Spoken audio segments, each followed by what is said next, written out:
Well, 9 o'clock. That's like really Eric.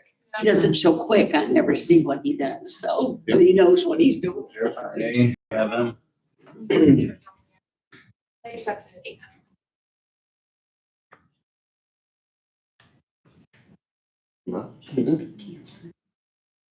We'll join, go ahead and call the meeting to order. Yes, sir. We're going to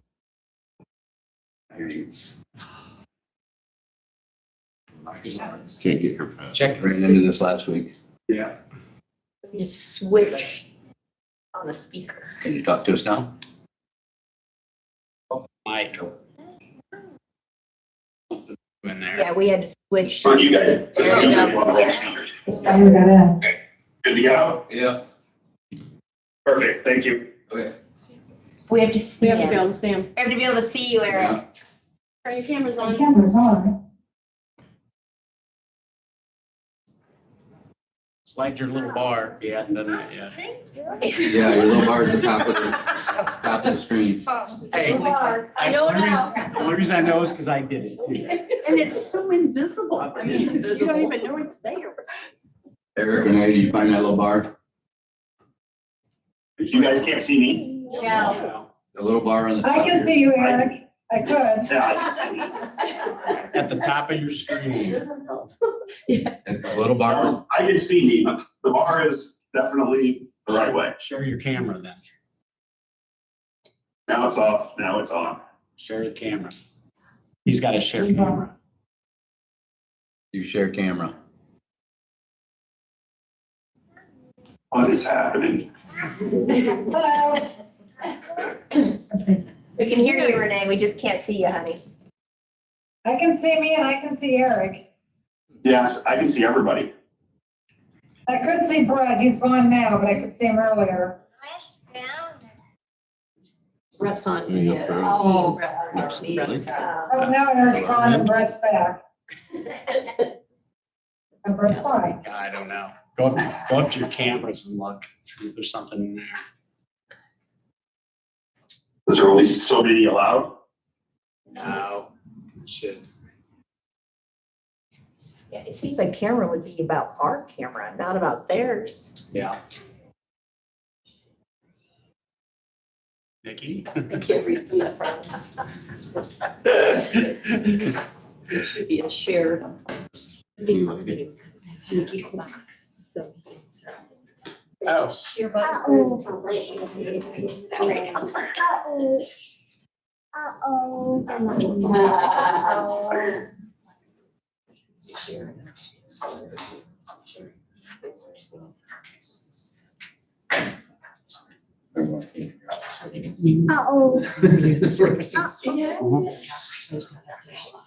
Up there on the wall. County got. I think That was the city of Butler. So the county government, DeKalb got hit. Right, everybody was going on spring break and so And then the city of Butler got hit last Thursday. I think they got it stopped. The Sunday school spots. And she said that she had a huge uptick on the parents who brought their daughters into the beach. That's what they didn't want the kids to know with all the stuff that's happening, so I see everybody. they. Yeah. So their camera, it's all. Now I'm hearing it. No, this is working for me. Okay. People, the letters, Whatever show they- if the camera's not on. So we're gonna circle what we need to fix. Good, good to know. It up.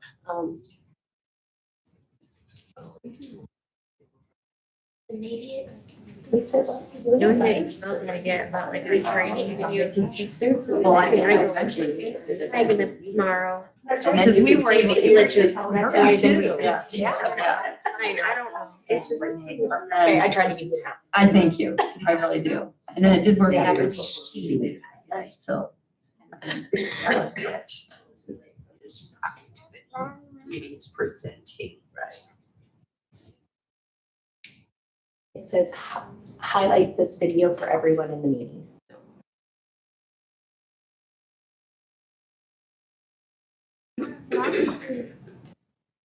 Eric, did you guys share your camera? Yes, mine is on. I can see everybody. I can see me. But did you hit share?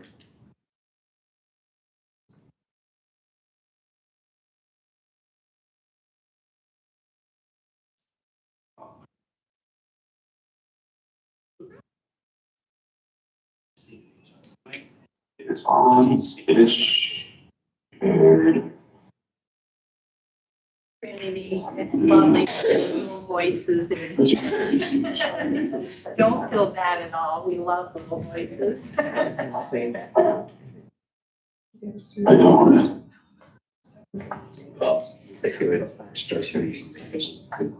Video. Yeah. Okay. Let me try this. Does that help? You turn off the background. Is Brett there? Is he having any luck with this? If he clicks on his Do profile. you see me now? I'm here. Pick 'em in. I'm sorry, missed your text, Eric. Is in his, clicks on his profile. You're good. Make sure that. Video effects.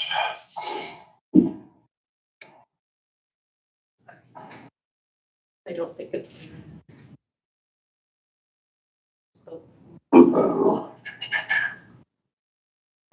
Last time, didn't you? Yeah, I'm on. It's shared. I can share my whole screen, but that doesn't do you any good. Eric, are you able to go into your settings and see which camera it's trying to use? Which device it's trying to use for the camera on your? It is the HP 5 megapixel camera. All It right, is the only one in that drop down. All right, it's verifying. Mickey, if you don't mind continuing to work on that, we'll just go ahead and get the meeting started and then the two council members will be able to vote. If we can hear the comments. We go from there, okay? Ruth, if you may. Yes, and if you want to, please join me for a short prayer. Oh, most heavenly precious Father, you are the one that brought us all here today, and you know the goals that you want us to each accomplish. And with your guidance, we can achieve those outcomes. Thank you, dear Lord, for this new day and the potential you have gifted us. Help us all to grasp that purpose that you have for us. Let us never grow weary of doing good, doing the right thing with every encounter. Let us be a blessing in the lives of others as we follow your perfect lead. Amen. And we'll pledge to our flag. I pledge allegiance to the flag of the United States of America and to the republic for which it stands, one nation, under God, indivisible, with liberty and justice for all. Ruth, thank you all for your patience as we're dealing with technology we've been using for coming on 2 years now. That's fine. They are here. Don't know why that's giving us a problem, but. Because I'm in the room. Start off with Brett Hayes. We can hear. For community corrections with a request. Hi, Brett. How are you? Oh, well, we're. Can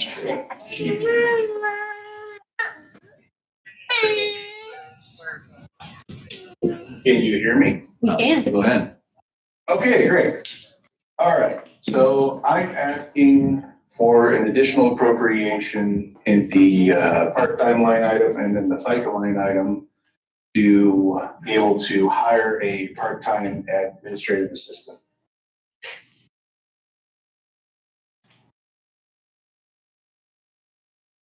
So with the deficit in your funding this year,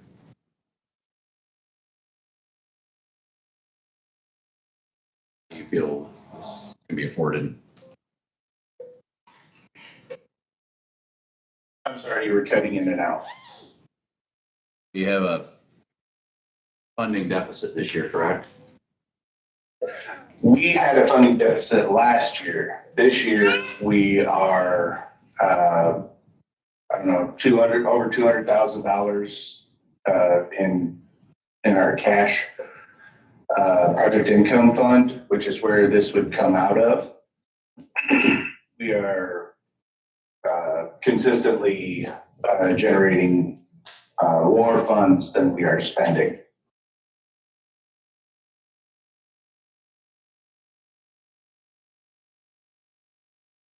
There will be DOC cuts in 2027.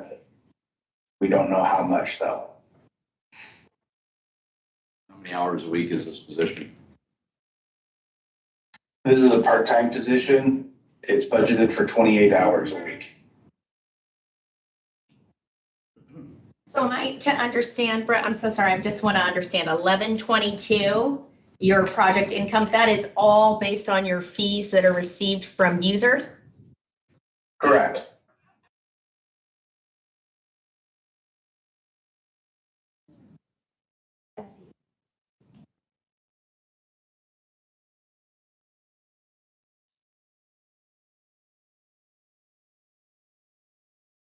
Brett, under grand totals, your fund balance page, that unreceived revenue balance, is that non-collectible money or how would we classify that? I'm sorry, I don't know what you're looking at.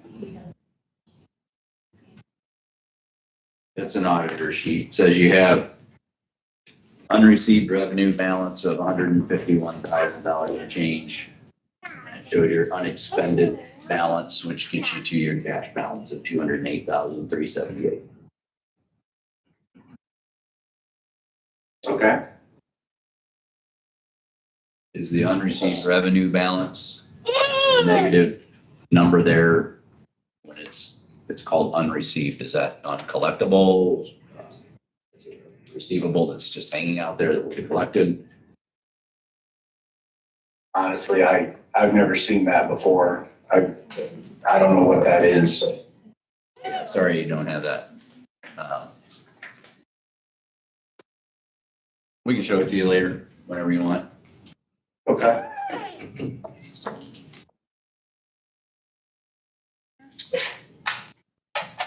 All right. Anybody have any other questions for him? How much, and do you know how much you projected to come in to commute your 1122 for this year? How much did you bring in 2025?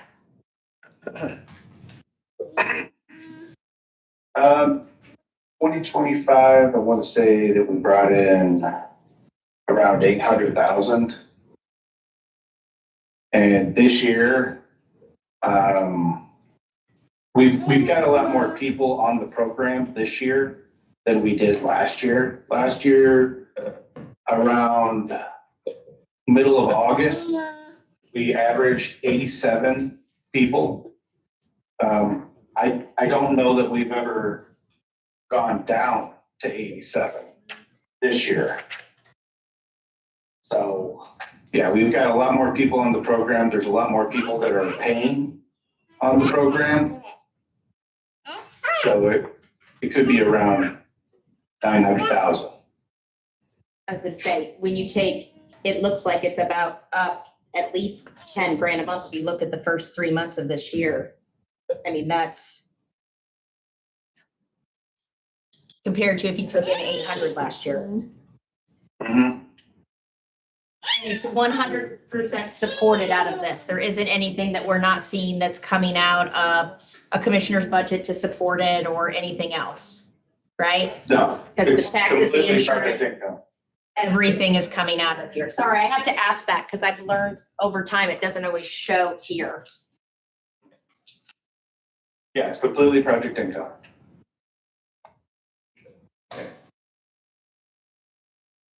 You good? I'm sorry. No. Why are you sorry? Should have asked you before. No, you're fine. Anybody care to make a motion? I'll make a motion to approve. Lisa?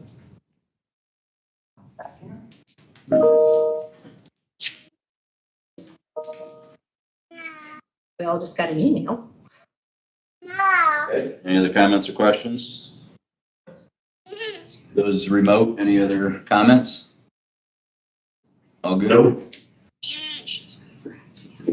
Okay. In favor, raise your right hand. Aye. All right. Get them hired, Brett. All right, thank you. Thank you. Hey. And who's our guest? This is Evelyn. Hi, Evelyn. Oh, you're. I am here to request to transfer funds out of our 9171, which is our implementation for the JDAI funds, into 9172.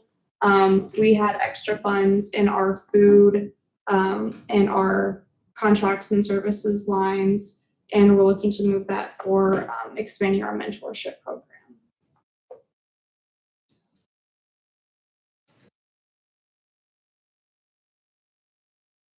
JDAI goes. Once in a while, we ask for recidivism rates. Do we know how things are looking? Or, Are we trending? sorry, can you say that one more time? Recidivism rates? Yeah. We just had a study done with Trinity University, over the last, I want to say since 2016, so the last 10 years, looking at recidivism rates, and we are seeing a very positive trend with JDAI, especially from juvenile to adult recidivism, not just juvenile to juvenile recidivism. Been told, about 3 years ago, that they were getting worse and not better for a while there, so.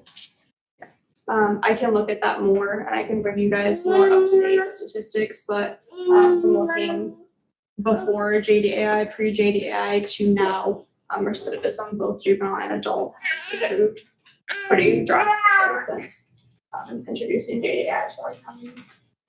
Thank you. Any other questions, comments?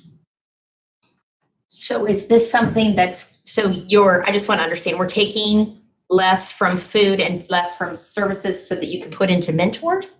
And so the mentorship program, we just have not used, so our food is for our collaborative meeting meals and things like that. And we just have not utilized all of the funds that was awarded through the state for food, projected this year. And then professional contracts and services, that was for our Healing Steuben website and social media director. That was not performing very well. So I'm asking to move those funds to programming that is being more utilized than. Okay, so programming, not hiring mentors No, or not something, hiring. you know what I mean? Yeah, I just wanted to no. make sure we weren't taking, this year we're low, Yeah, and so we're gonna add, no, it's just expansion on part of the program. thank you. Yes. I see. Okay, fine.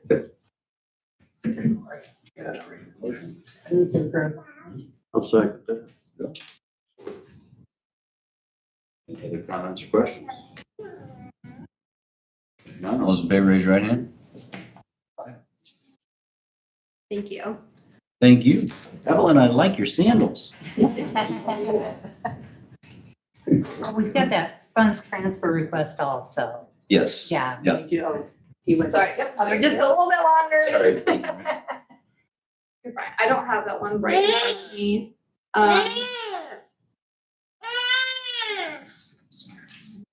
So it looks like $855 you're wanting to decrease from professional contracts and services and then put it into. Yes, yep, so that is for the programming for the mentorship, to allow them to, it's over the mentor's lunch hour, so it's to allow for, funding for lunches during that time.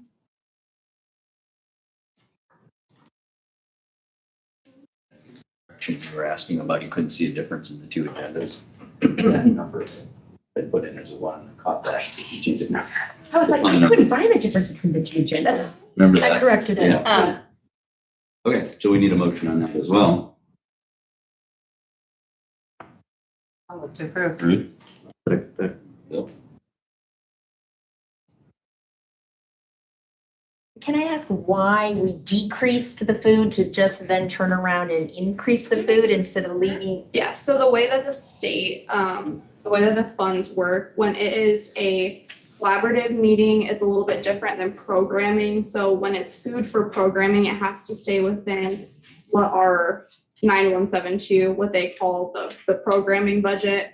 And then for collaborative meetings and things like that, it has to stay within the 9171. So when it's used for programming funds, it has to stay within programming food. So two separate food uses. So I apologize. I didn't realize No, they that's were okay. trying to answer that question by That's by okay. telling me why the agenda yeah, was it's different, the that it was state- just one it's number kinda different. Specific on where those like funds lay when it's used for certain things. So when it's used for implementation purposes, for collaborative meetings and things like that, it has to stay within implementation. And then when it's for programming, it has to stay within programming. So for like our teen court or mentorship, things like It's that. government. It's government. It has to stay within its certain And you're following the rules. parameters. So it's a lot of moving and shifting, but I'm really trying to spend down these funds as we're getting close to the end of the fiscal year for JDA funds. So Yes, because you're on a different cycle than we are. yes, it's run from July to Okay, any other comments? All those in favor, raise your right hand. thank you. Thank you. Pam. Morning. Morning.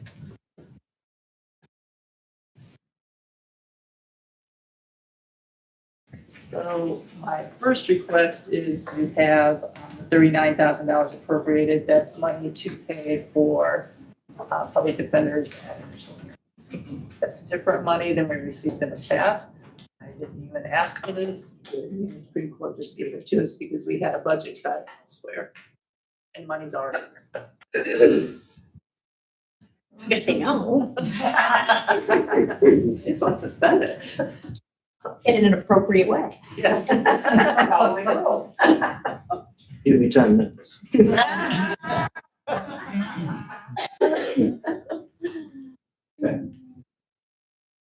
Are you ready for a Sure. motion? I make a motion to approve the appropriation of 39,000 into fund number 9128 as presented. Second? I'll say. Go ahead. I'll say. Any other comments or questions? All those in favor, raise your right hand. Aye. With our council members. I don't know yet. They left me. All right, and then next you have $1,000 request there. Yes, to move to transfer from uniforms to equipment. All of our laptops are outdated, so none of them can be updated. Right now, we're using the recorder's old ones, and I'm hearing we might get your old Surface Pros to use until we can slowly replace ours. So this would be replacing one of our old ones. How many laptops do you have for your? I think right now we have 3. We really need 4, but like I said, they're all. We can't use them anymore. Nikki tried, so. Okay. Can't work without technology. Ready for a motion? I'll make a motion to approve. Second. I'll second. So, right. And this purchase is one Yes, with all the software it needs. yes. My goal is to replace at least one a year. The use stuff we have are supposed to last 2 to 3 years, so.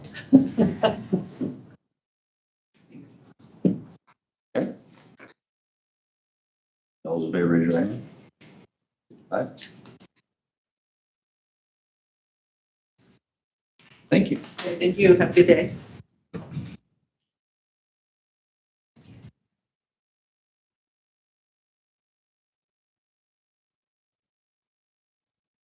Good morning.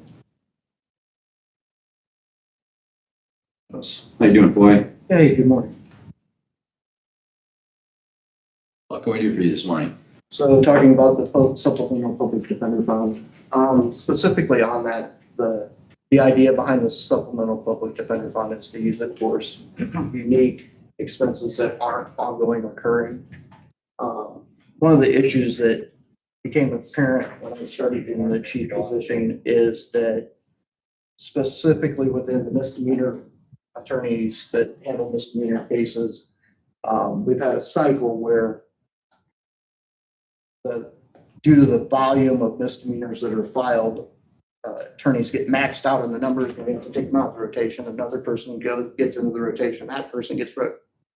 This has been this constant cycle. So I was talking to CCAA, which is the group down in Indianapolis that has helped us with the misdemeanor pilot program, about an idea that I had, which was to have a 1-year contract where we hire someone who's not currently a public defender to do a 1-year misdemeanor only contract where they will be funded from the misdemeanor public defender supplemental public defender fund.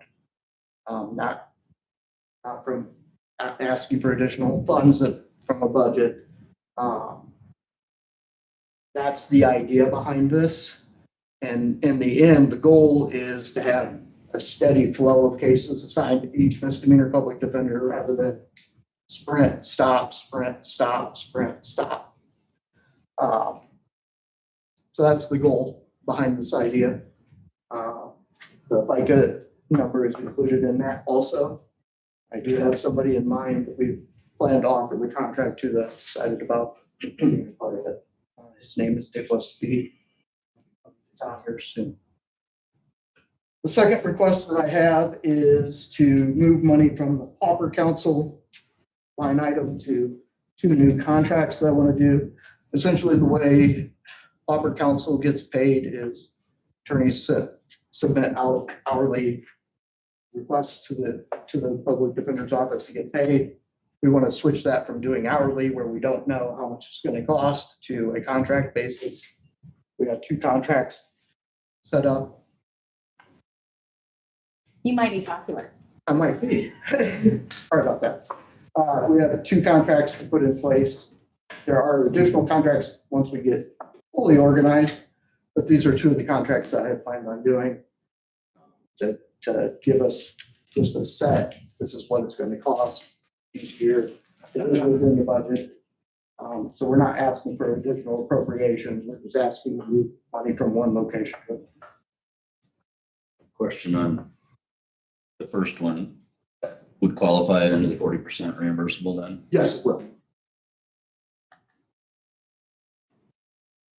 And it also has a potential to help us bring a practicing attorney to our community. It is going to. He is a magistrate currently in Ohio. He's also licensed in Indiana. He's planning on renting an office from Jim McIntyre's old office. I've been very impressed with him. He's in his 30s. He's an up-and-coming young attorney. We could use up-and-coming young attorneys that can actually do the job. We could really use them, and Jim highly recommended him too, who I have a lot of respect for. Of bringing, not only does it help us here as a county, and that Foy found a very creative way to do it where it didn't hit our budget, but it will help fill a space community-wide that needs. Jim left a hole when he left. And when Foy took his position, left a hole. We need professional attorneys to be in this community. So we're not just taking care of ourselves, we're helping take care of the community, which I think is huge. Sorry, just wanted to add that. I think it's important. Yeah. Piece of the pie. Is that a motion on front? Oh, I am 1200? ready when you Okay. are ready. Aaron has a hand up, Danny. Oh, yeah, here. I just wanted to specify that this amount that's being requested is only for 2026. I worked with Foy on the next budget to ensure that the remaining funds needed for this contract will be requested. It's a total of $50,000 over this year and next year.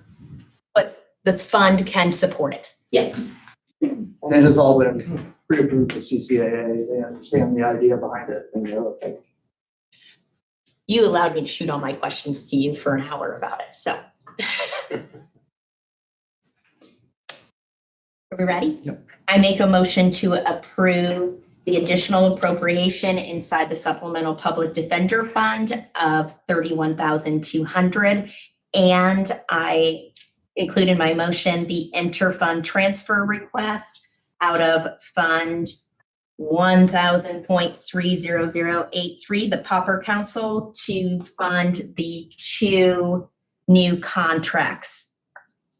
Is that okay, Kelly, or do you need those fund numbers too? No, I've got phone numbers. Okay, I've tried to be better about my motion. No, thank you. You're welcome. I'll second that motion. And Bill? Thank you for thinking outside the box. Thank you for approving this. Oh, we're not done yet, sorry. Any other comments or questions? Still gotta vote. Got them taken together here. Those in favor, raise your hand. Now you're good. Now you do. Thank you. Thanks, Boyd. Thank you. Mr. Howell.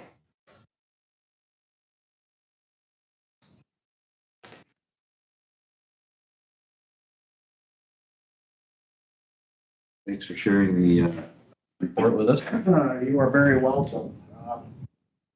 About 11 days out of knee surgery, so I'm moving better, but still moving slowly. So appreciate the opportunity and your time today. So Mr. Caruso referenced the Northeastern Center report that you should have received about 6 weeks ago. I do have some extra copies if anyone needs them.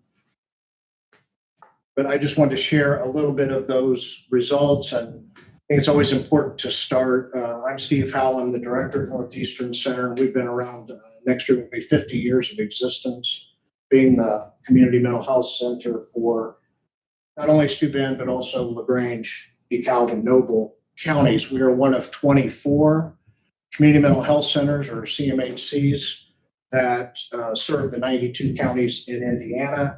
If you line us up from largest to smallest, at least in terms of budget, we're about 16th or 17th out of those 24. So we're not small. We're about a $20 to $22 million company, but there are a lot that are bigger than what we are. Northeastern Center receives county dollars. We are the designated CMHC for the 4 counties that I mentioned. That means a couple of things. It means that we are appropriated dollars from each of those 4 counties. And it also means that we have an obligation and a responsibility to be good stewards of that money. We provide a full continuum of services, which is also one of the requirements. And it's really important to me that we're transparent in what we do with that money and the services that we offer.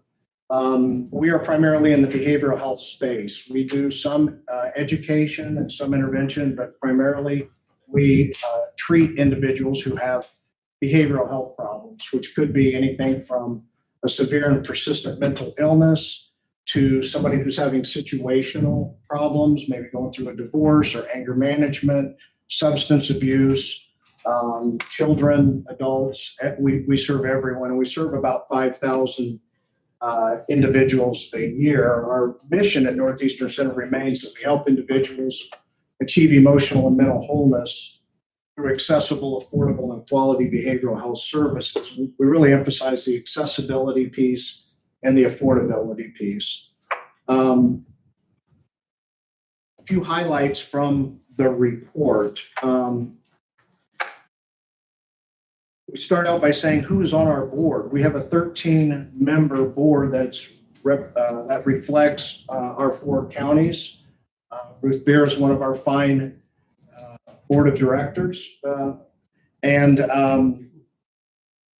Again, we have 3 from each of the 4 counties plus an at-large assignment. And that's Max Franklin from the Noble County Council.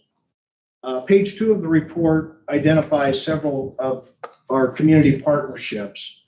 We're a community mental health center, so those stakeholders and partnerships that we have are extremely important for us to fulfill our mission.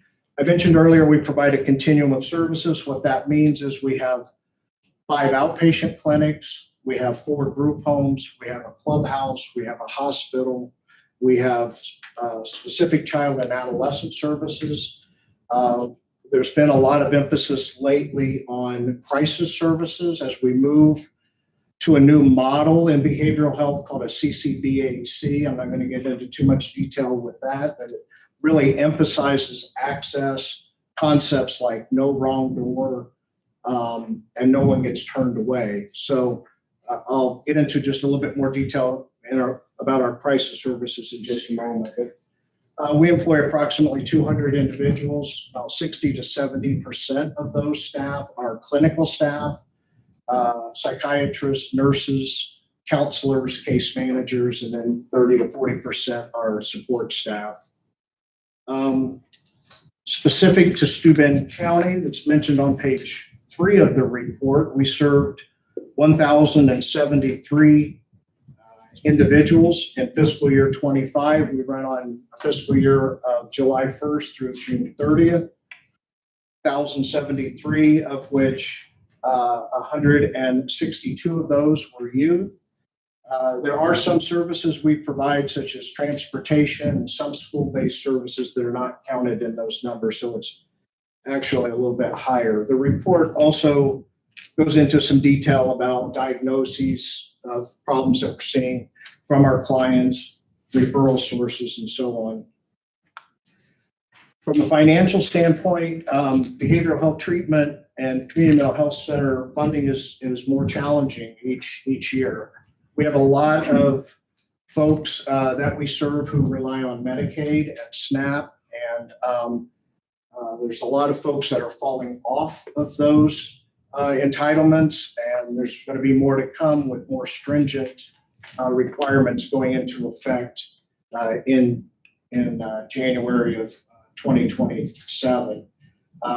Last fiscal year, Northeastern Center experienced a loss financially. So far this year, we're also experiencing a loss. We are ongoing working on ways to control our expenses and seek additional revenue, and we're on the right track with that. It's just a very difficult time. And if you look at all 24 of the CMHCs, somewhere in the neighborhood of 40+% of those CMHCs are in the same boat that we are. So maybe misery loves company. I don't have much consolation, but anyways, I want to share that aspect with you. We very much need and appreciate the county dollars that we receive. In terms of our write-offs or our charity care or contractual adjustments, bad debt, goes by different names. Center-wide, we write off in the neighborhood of $9 to $10 million a year for folks who just can't afford services.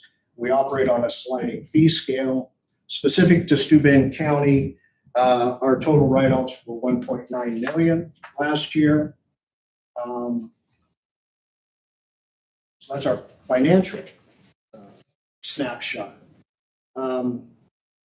One aspect that's extremely important to me is our client satisfaction. The 5,000 individuals that come to us, are they getting better? Are they happy with the services that they are receiving? Across the board, we're typically in the 95% plus range. Steuben County specifically is mentioned on page 7 of the report. And overall, Steuben County residents reported a 9.85 satisfaction out of the 10-point scale. Another satisfaction measure is the last page. The state of Indiana requires that all community mental health centers submit a report annually, and that is posted on in.gov county report. So you can go look up any of the 92 counties and you will see a report. They only require a 2-page report. In the spirit of transparency, I want to give you more, so you can go and see their report. The last page of my report is included in what the state surveys and puts out there on their website. It's a satisfaction measure. So they look at adults that receive services and the children that receive services. These are actual clients. And for the adults, they ask them 8 different things like, my housing situation has improved, I'm functioning better, I do better in social situations, very practical questions. They then compare us with the average across the state. So Northeastern Center on the 8 measures with adults was above the state average on all 8 of those measures. They do the same thing with the youth. They ask them 7 different measures. We were above the state average on 4 of the 7. The year before, we were above on all 15. So, being above the average on 12 of the 15 is still good. So it's really a tribute to the work that my fine staff do. I got to have a couple of my staff I want to acknowledge that are here. My Chief Clinical Officer, Dottie Fuentes, Chief Operating Officer, Seth Gibson. They're instrumental behind us, fulfilling our mission at Northeastern Center. Final thing I wanted to mention was about our crisis services. It's a big part of the CCBHC model, and there's a three-step protocol or 3 steps to a crisis continuum. There's someone to call, someone to respond, and a safe place for help. So someone to call is 988, which is similar to 911. It's still being rolled out. Northeastern Center has always had an 800 number as well that we promote. Anyone who's in a mental health crisis, an addiction crisis, whether they're our clients or not, we encourage them to call. We get about 2,000 calls a year. And that is someone to call. The next step is someone to respond. We have a designated mobile crisis team, which is made up of 2 individuals who will go on site.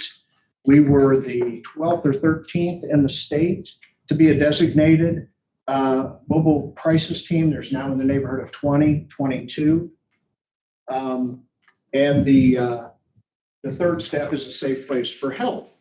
And we have a program that we call NEC Cares. It's a 23-hour program. It's in Auburn, but we take folks from all over. It fits the need between people who don't need to be in an acute care psych hospital. They need more than outpatient. It's one of the primary purposes is diversionary, and those folks are being diverted from unnecessary ER visits and unnecessary incarcerations. A couple of statistics, and I'll wrap up. I mentioned the 2,000 calls a year that we receive on our crisis line. Our mobile crisis team in fiscal year 25, we had 30 call outs, 30 dispatches. This year in FY 26, we're projected to have 154, so a 5-fold increase. My opinion, not really attributable to an increase in crisis, just folks are more knowledgeable. Police are more knowledgeable. They're bringing more folks to us. We are on site in approximately 46 minutes. So some of the stats we're tracking. So again, 30 dispatches last year, 154 this year. Our team is on site in 46 minutes. The safe place for help. Going back 2 years, fiscal year 24, we served 247 individuals. Last year, 719. This year, we're projected to serve over 1,700. So it's really working. It's a 24/7 program. Funding is always a challenge with us. But I'd be glad to entertain any questions or anything I could elaborate on. First, thank you for your whole team and your report and the work that you guys do. It's hugely important. You're welcome. Excellent report. For your surveys, is there any way to get a better response rate? I looked at the number of surveys that you had in the report relative to the number of folks treated. So is there a reason you're getting a low response or survey rate? We try ongoing to figure out how we can get more folks to respond to surveys. So we've had pretty good success when they come in for services, is to catch them while they're there, using QR codes, using mailings, directing people to our website.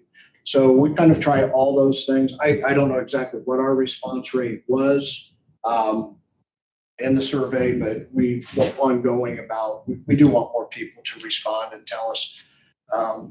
Sometimes people will respond if they're extremely happy or extremely unhappy.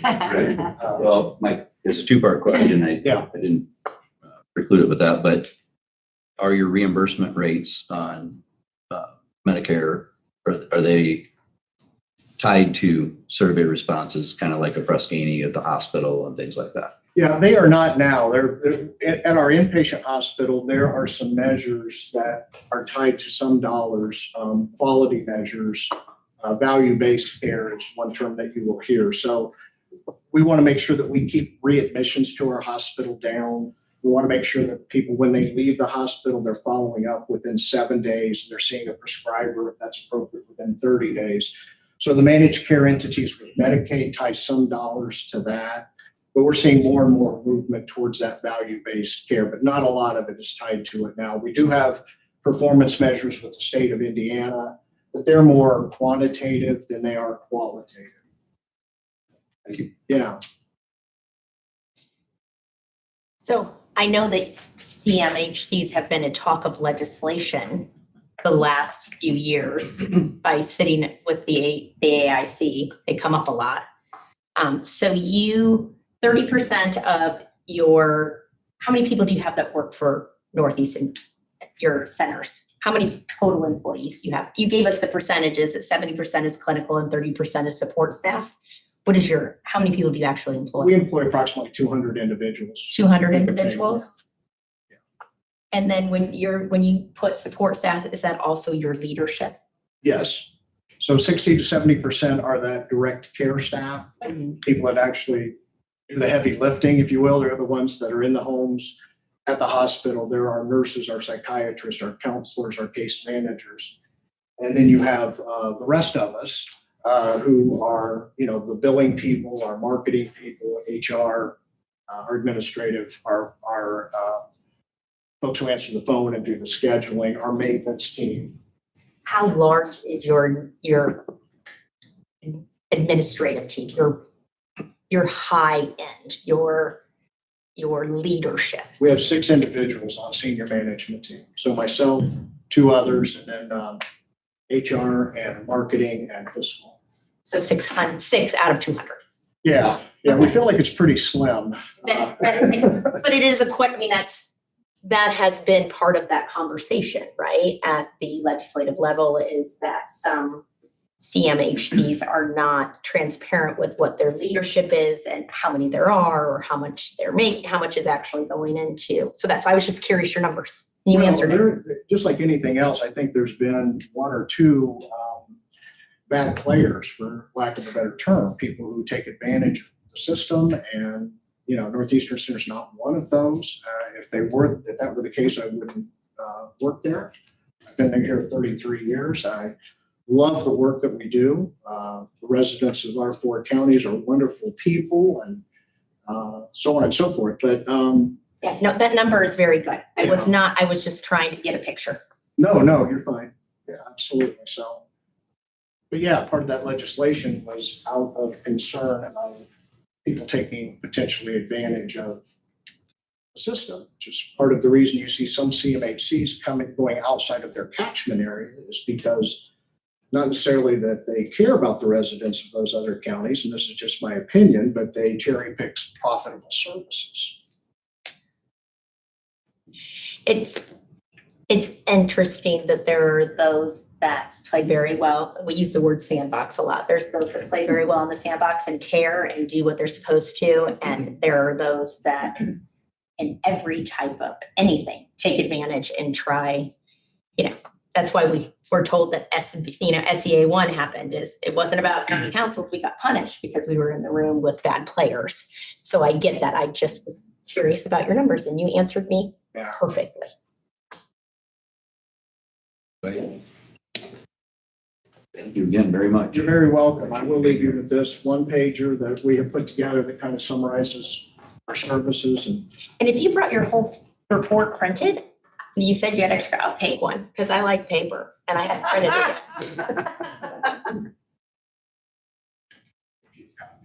it. Thank you. You're welcome. Thank you again. I appreciate your time. Thank you. Thank you for what you do. It's a very hard market, but it's one that's so needed and influences our jails and our community. You're an important piece. So absolutely. Yeah. Thank you. It is a lot impacted. Mr. Blackburn. He's got support today too. All right. You want me to start or you want to start? Morning, Council. Council President. So I appreciate coming before council every year. This year got a little bit smaller because we got one less abatement. And I'm excited with Miller Poultry and Stewart because he does an excellent job of providing all the reports to you. In this process, we review, our organization reviews about 65 tax abatements. Miller Poultry and Stewart go above and beyond in presenting their report. I must say, it's far better than what is required and far better to easy read through the process when you're not looking at these every year. There are 8 tax abatements. I'm not sure how council wants me to go through each one, or do you want to do them as a collective? We review each CF1 against its original SB1 form. The SB1 form is presented to you at the time the abatement request is provided. During the time of the abatement, whether it's real property or personal property, we're always looking at indicators throughout the life of the abatement to see where the company is at in terms of payroll, number of employees. Obviously, real estate is real easy. You see it go up. It's the quickest to hit the tax rolls. Personal property is something that we watch and monitor as we go in and out of our BRNE tours. I'm fortunate enough to say I've been now in Miller Poultry 10 different times in my tenure here in Steuben County. Almost to give the tour myself. I'd rather not though. If you have not had the opportunity at the county council to go through it, I would recommend that. But in our opportunities to go through these tours, we get a chance to see all the pieces that are listed in each one of these CF1 forms. So we get a chance to get our eyeballs on it, see how it's impacting the system, so on and so forth. With the real estate side, again, it's easy to see it goes up. Miller Poultry over its years, Pine Manor, as it's sometimes called, has had a habit of kind of building over top of things. They've done that a number of times within their facility, and you see pictures inside when you go through their facility of that kind of a rector step model, if you will. They just like build right over top of things or add second levels in a lot of arts. The personal property has actually done quite a bit in terms of adding capacity, automation, and doing it from a standpoint of not only assisting and providing a safer work environment for their staff, but then the product that they also produce. So again, I will be happy to answer any questions. I always suggest the hard ones go to Stuart or whoever is with me in this case. But I'd be happy to go through each one. And of course, if Stuart has anything else that he'd like to add. Yeah, no, I know that Ian had a question on, I think, the first abatement. That went to started or ended on March of 2016. So this would be the last year for that abatement. So for the approval of that. So it's, even though the resolution, I think, is dated 5/25/03, the completion date on the original SB wasn't until February of 2016. So that's why that's kind of so. Yeah. And the same with the second one on there. Its completion date is actually of 12/31/2017. So that was the build phase of the building. So yeah. that's what they had that. Isaac, those forms, and I'm not, unless I'm just missing it, but the forms don't, the CF1 doesn't show us the term of abatement. And I know sometimes we've done different terms. But you're an amazing assessor and I do. So we have a secondary report that kind of coincides with this. And actually, you'll see at the top, I write kind of where these are at based on tax year, payable year. So this is where Kim and I, along with the completion dates that's reported per each CF1 filer, we kind of go back and forth and determine when these are kind of up based on, again, the completion date, which starts the clock, and then how many years the resolution says on the abatement. Some of ours, I'm not seeing where it's handwritten. We don't have any handwritten. Yeah. So, and we've done different abatement scales before too. Sometimes they're level abatements and sometimes they're. And I can go through each one if council would like. Real estate typically falls at a 10-year marker, a traditional scale. 10 years, first year being 100% abatement, and then 10% drop every year thereafter. Personal property has migrated. When I got here in 2016, there were several abatements on personal property that were pushing them out to 10 years. We modified about 2 or 3 years in to go to 5 to match a depreciation schedule that typically organizations like Miller Poultry and others enjoy in terms of basically trying to get the depreciation out of the system fast. We've also modified them most recently down to a 3-year time period. Took a traditional 5-year in terms of what a normal abatement would qualify for, or quantify for, and matched that depreciation, or excuse me, that estimated savings into a 3-year model. What we've seen on the back end of most of these abatements, real estate's a little bit different because of how it's taxed, is by year 3, 4, and 5, typically by 5 on the abatement, the company is actually paying more in accounting fees to report than they're receiving in savings. So what we try to do is maximize that within a 3-year time period. So that's some of the differences. But Dan, you are right. On the forms themselves, we'll tell you where they're at with each page. Both Kim and I work through an Excel sheet that we keep separate to try to determine when those start, and then from there, how many tax years they go out. So I have all that.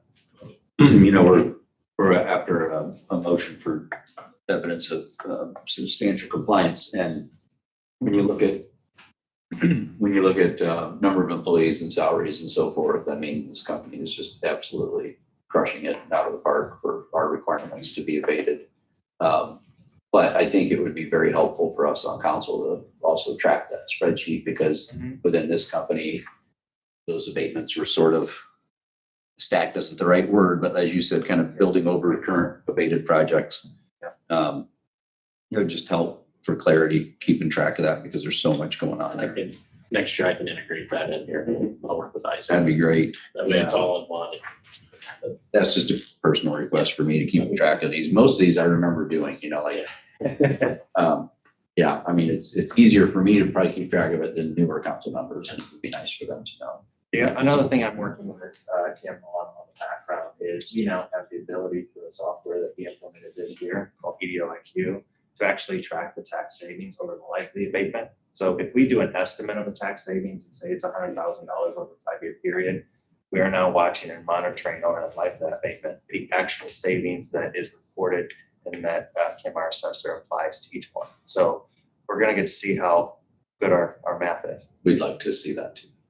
I'm just speaking for. I think, Dan, it might have been one of your recommendations at my board meeting that kind of led down this track. So it's a good number to watch. Again, as we monitor these abatements, we want to ensure that obviously what the company is doing is meeting within the confines of the SB1 that they report to. But then how good are we with our math, and what are we doing in terms of the savings? Is it actually getting the tax rolls, or are we overshooting or undershooting? I don't think we're overshooting on the savings. I think there's protections in place within the resolutions we put into most, our support with our legal counsels put into most to cap those. There was a ratio or $1 per abated that we talked about before, that you actually had given us a form in years past that showed that math. We are over $40 over the life of the abatements that we've interacted with over the last year. So every dollar that a company every incentive dollar that a community contributes towards a project, which is an abatement of a tax, companies have invested over $40 in return. So it is something that we watch. Yeah. Well, we dig those numbers. Yes. Yeah. A lot. We're number junkies. Anything else? I felt like I took over. No, your hand, that's fine. I'm not gonna complain. I just had a few other things just to share. I know last year, council had asked what percentage of our employees resided in Steuben County, and it's roughly about 31%. Okay. That number kind of fluctuates depending on the time, but I went back and did some research on that, and that's where we came up with. Miller, Poultry, Pine Manor, we did purchase the Orland Community Elevator in October 31st of this past year to keep that in the community. It's kind of outside of our niche of what we do, because I know nothing about spraying fertilizer, but I'm finding out the chemicals and how to do it with built. I know a little bit about grain, but so we did do that and retain those employees and wanted to keep that. I thought it was important to keep that service in the community. Yes. We did also add $13 million more of equipment investment at the Pine Manor facility this past year. So we continue to invest in the facility to make sure that it's viable for the future. So just wanted to share those few facts with you. We also did purchase another poultry facility in Ohio. So it came up for sale in May of last year. So it was a busy year for us. So That were all random then for industrial then, like for restaurant use? The retail pack stuff, is that more? Yeah, Yeah. Yep. Yeah. yeah, so we, I had a problem getting chicken for a long time until that plant got up and running. You guys, so, yeah. But anyway, so we continue to invest, and obviously we do a lot locally too. Our employees themselves raised, I think, like $16,000 from the bring back bags for kids. So that was, things out on the plant. So people are great that we have, and we appreciate our employees. you've been great community partners. Oh, Appreciate everything the council has done. any idea of how to help bring more of your employees to be Steuben County residents? I don't have those answers. I know that is not your responsibility. Right. I just, Obviously, we're a large employer, and we're pulling from a lot of different areas. But yeah, I think we'd always be willing to have anybody from Steuben County come and work for us. But HR is probably a little bit better suited to that. I know that we have recruiters out trying all the time to get people. We have a nice, strong base of employees that have been with us for a long time. I think our average tenure is probably over 12 years in general. So you have a lot of long-time employees when you look at it. Then you have a little bit of turnover at the top, right? well, I could tell when we, loved the tour. Yeah. When we got to come out, that was so cool. I imagine that geeked out, loved it. And saw how much community, I think there was like 2 baby showers that day. I mean, there was a lot. And so that type of community is the right type of growth that we would love to see in Steuben County. So that's just me being nosy and just love to get them here. Cafeterias in Steuben County too. Yeah. I think when you break those numbers out, for us, as far as return, when you break it out specifically for this Steuben County piece, I mean. Yeah. Because there's so many employees that aren't. Yeah. So the significant change on that, I've talked about it with council before, but there's been some transition. 2018, 2019, the new law said that obviously employees in Steuben County now pay Steuben County tax. So we see that benefit. But for Miller and other employers across the county, we see significant portions of them, their employment base outside of our county and in some instances outside of our state. So yes, we will try to monitor some of that through this reporting.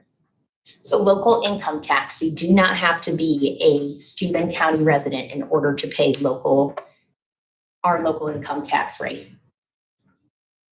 2018, 2019. I believe it's 2018, 2019.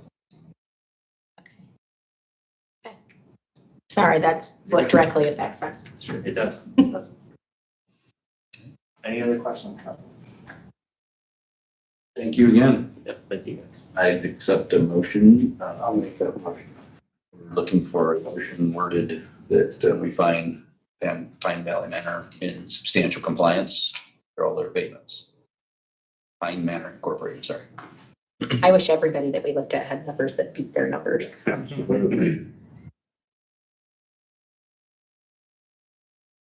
I will make a motion to approve that Pine Manor has substantially met their requirements for the abatements in which are listed in front of us. Is that okay?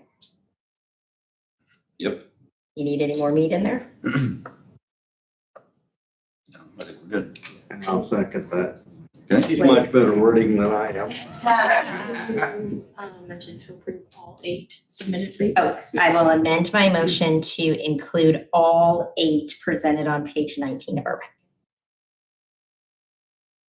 Okay. You second that, Bill? Yes, ma'am. Any other comments or questions? All those in favor, raise your right hand. 5-0. Okay. All right, thank Thank you. you. Appreciate it. Good job, guys. Thanks. Anybody need a break? We're good. Jim. Morning. Morning. Oh, perfectly on time too. I can be super quick. Bye. I need you ahead of time. All right. I have 4 additional appropriation requests in front of you. The first one is for $5,000 into our computer equipment account. It's just a better place for, we got a large format scanner, copier, so we can get all of our old plans scanned in And when people need to see something that we're working on, we can print it off on something bigger than another size piece of paper. Because even me, now go like this.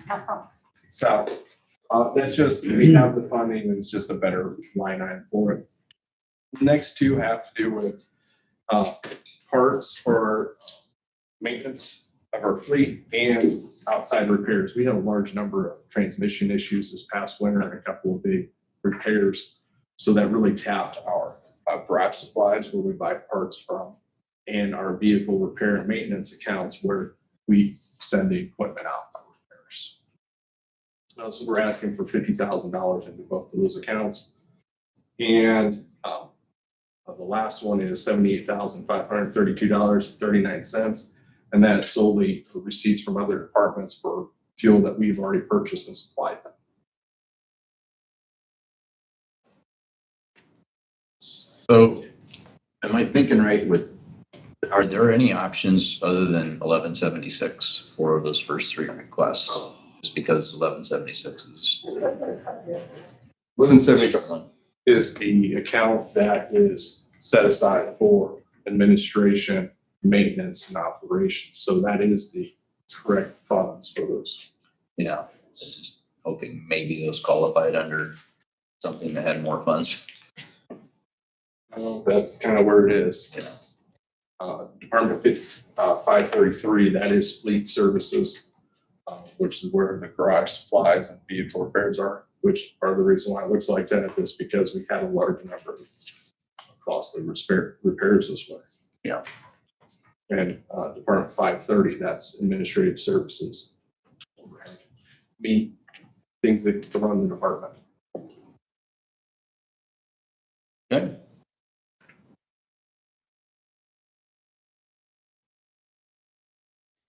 Take those all together. I will make a motion to approve the additional appropriation for 1176 to the amount of $183,532.39. Okay, so I'll second. Any other comments or questions? Those in favor, raise your right hand. 5-0. Thank you. May I ask you the question? Yeah. Are you at all concerned about the taxing suspension? The fact that we suspended gas tax, and gas tax is how we fund every single county highway department, street department, NDOT, state of Indiana, plus BMVs, state police. Yeah. Yeah. Indiana historically did not suspend gas tax. They have capped it in times of distress. And capping it is okay. There's a logical line about that. You still have to pay people that you've already committed contracts to,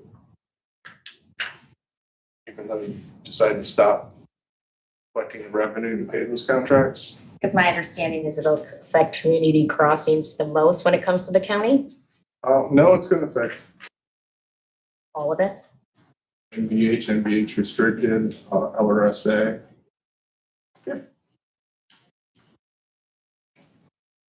Before you go, just thank you for your paragraph underneath your Fund 1176 paragraph explanation that we just handled. Election 2027 budget. Appreciate the heads up on that. Yep, we're working on trying to, again, working within the framework that council, HR, ours office, commissioners allow us to work with, try to fix things that we see are issues and do the best we can to do our job. We working as, liaisons very soon here together, 27, so appreciate that. Wish we could figure out a way to make more people want to go into highway. There's ways to do that. Probably not suspending gas tax. Thank you, Chip. Good job this winter. The season was. It was, thank you. I have to log out. You guys have a wonderful rest of the day. Goodbye. Thanks, Renee. Take care. Is the surveyor coming down?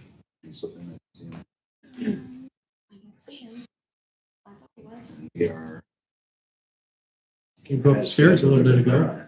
Let's say 10:10. Says 10:10. So Aaron, you want to jump in here? Oh, here he is. I'd say right on time. Are we? Okay, good. How are you guys doing? We're actually early. Well, you guys were running a little bit behind. We were. I don't. How are you guys doing? I have some stuff you guys can do one of those. Might be sticking together.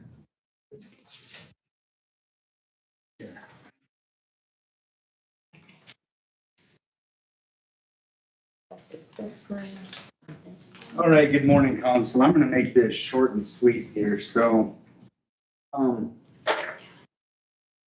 You can see on these totals, these are, this paper that I gave you guys represents the hearings that we've had over the last several years. You can see what it brings in down at the bottom, our 1-year total. Those bring in almost a little over $290,000 a year.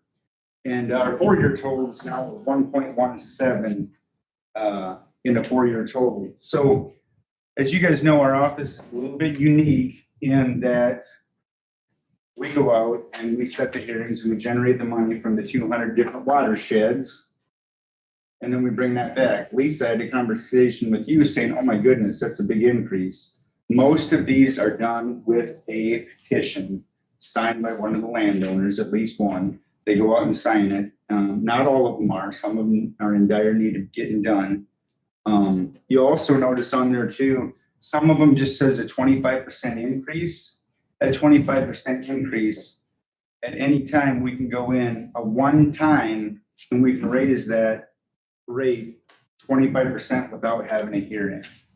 It's got to be passed by the drainage board to raise that. Right now, we also have our first 2 joint drainage board meeting hearing at the end of the month here. I think it's the 30th, correct? Cherry Lake, and another one is Frank Nelson, lateral 6 down there by State Road 4. And on the books too, we just signed another petition last week too with Stockwell Farms to raise that rate. And then we're gonna, at our meeting, the 30th, we're gonna be asking for 2 more joint drainage board hearings. And that is with the Cal, correct? And so I just want to give you guys a report. At one time, I remember we used to have to ask you guys for money to keep going. We don't need council's money anymore. We're up and going. So this is the first time I think I'm coming to you without asking for money. So I think Ruth brought that to our attention years ago. Yes, I have. It's like $500,000 a year. It's a Yeah. while. yeah. And they brought it to where it has needed to be. Yeah, and it is a tough thing because, well, in the economy and everything, nobody wants new taxes. Nobody does.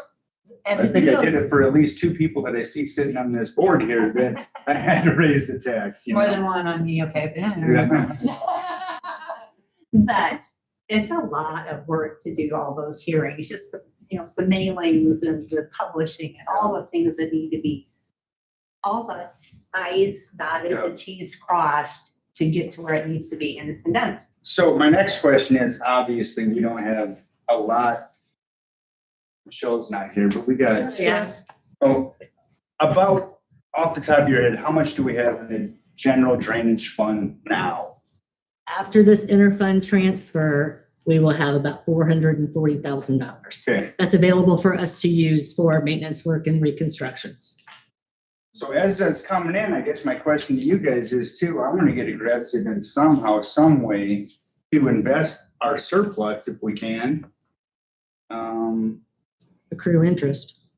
For interest, my understanding is there's one of the 92 went through and did every single one of their, one of the counties did every single one of their, Elkhart County has a cume drain. they have a cume drain, but they went through all the different sub-basins. Grant County. Grand County in a number of years, and now supposedly they're using the interest money for doing maintenance work itself.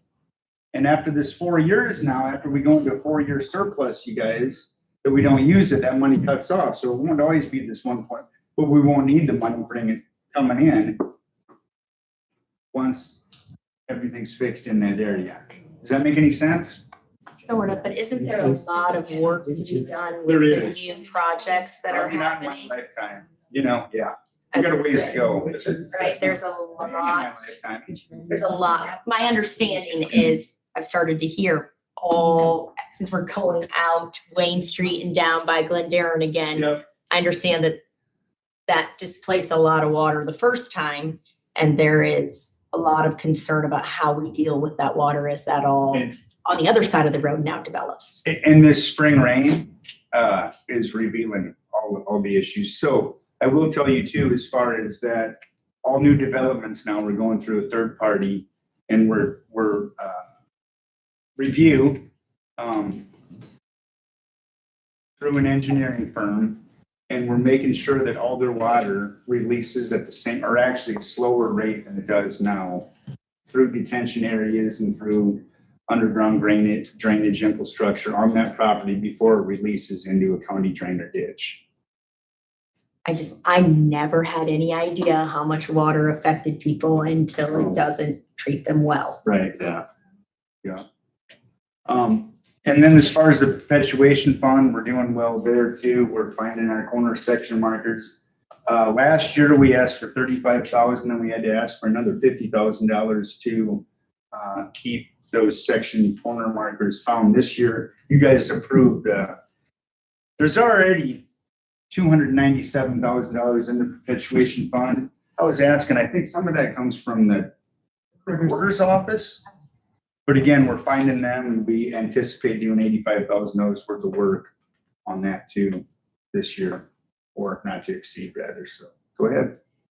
When you said a third party is doing a review of the water display, is that cost on the taxpayer or is that a cost on the developer? It gets put on right to the developer. Yeah. Just wanted to make sure. Yeah. So I know it's been controversial, especially over there on 827. Angola East, there's another, they're doing more phases. So again, because Pigeon Lake is a major, Pigeon Pond, Pigeon River runs through, and there's 5 inlets to the Pigeon and 1 outlet. So we've been really watching that. And a lot of the development came in before any of us had any seats or. Oh, yeah, no, but they're on 827. One side looks like a lake right now. Right, yeah, it does, everything. If it's any consolation too, if you have KPC News, our other counties we're getting flooded everywhere. Oh, yes, oh, no, I was gonna, yes, no, DeKalb County has really had some issues with water. Yeah. Okay. So again, we're good? Well, So things are going good, so. good. That's a good report. Yes. Anybody care to make a motion? I'll make a motion to approve the transfer from funds 2700.597000.0000.00. Don't need those. It's the first one, no. To fund 1158.097 and lots of zeros of $67,927.80. I'll second that. Bill, based on bill, from drain maintenance to general drain improvement. Okay. All those in favor, raise your right hand. Aye. Funds are moved. Keep up good work. Thank you, Council.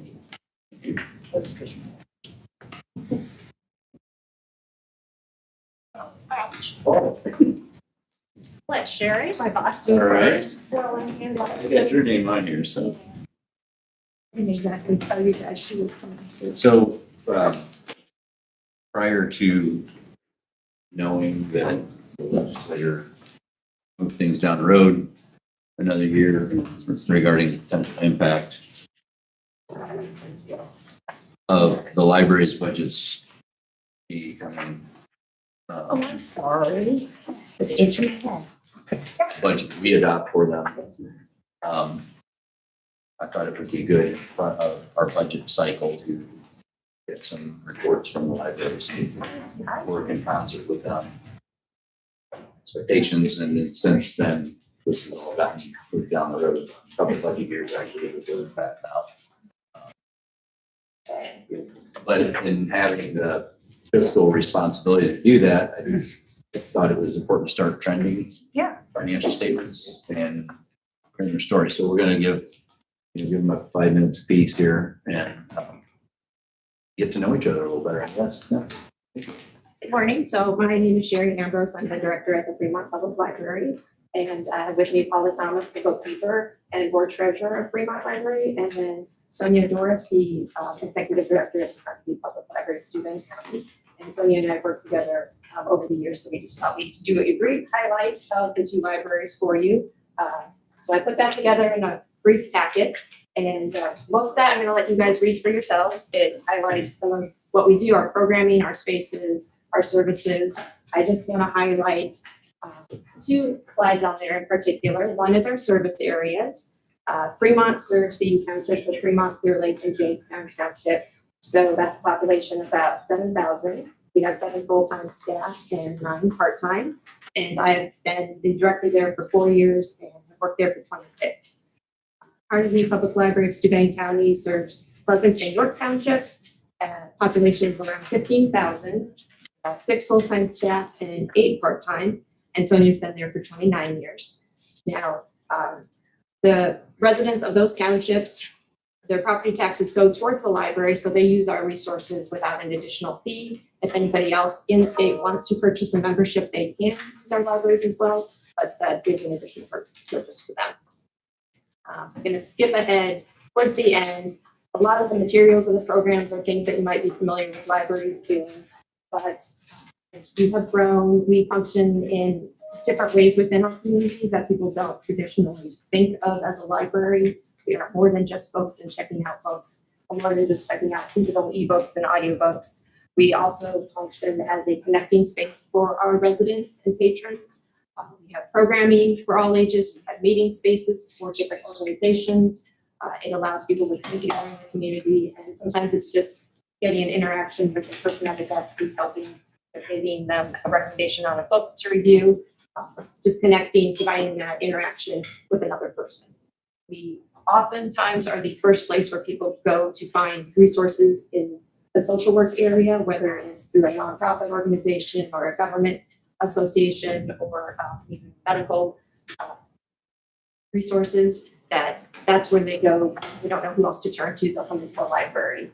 And so we follow in that terms. And then also, like, we have supervised visits that come to the library and use our space in those terms because we are a safe space. We are a distribution center for a lot of government documents, such as income tax forms, permits that need to be displayed to the public, legal forms. We partner with the schools as much as possible. We know their budgets are always tight, so whenever we can step in and fill some type of need for the school, whether that be sponsoring programs or displaying artwork for the students, or even Fremont's lucky enough to have a great partnership with the middle school. We have weekly book drop-offs with materials from the library that the students can check out, and then we deliver to the schools and pick up there. So to help out in that way. And then our last slide in that packet is the different partnerships that we have through the community. Of course, we're always looking to grow our outreach and partner in different ways. Any way we can connect our patrons to the resources in their community, we're always looking to do that because that's our fundamental responsibility with our taxpayer funds, is to connect people to the resources they need. I'm turning it over to Sonia and Paula to talk about budgets. Thank you. Good morning, I'm Paula Thomas. As Sherry said, I'm the bookkeeper and treasurer of Fremont Public Library, and I started that position in 2023. First of all, I'm not sure what financials you got, and I was wondering if you had any questions. I had sent them to Kelly, so I don't know if everybody saw those or not. Yes, we got 23, 24, 25. Okay, so first, order of business, was there any questions or anything regarding those that we needed to talk about?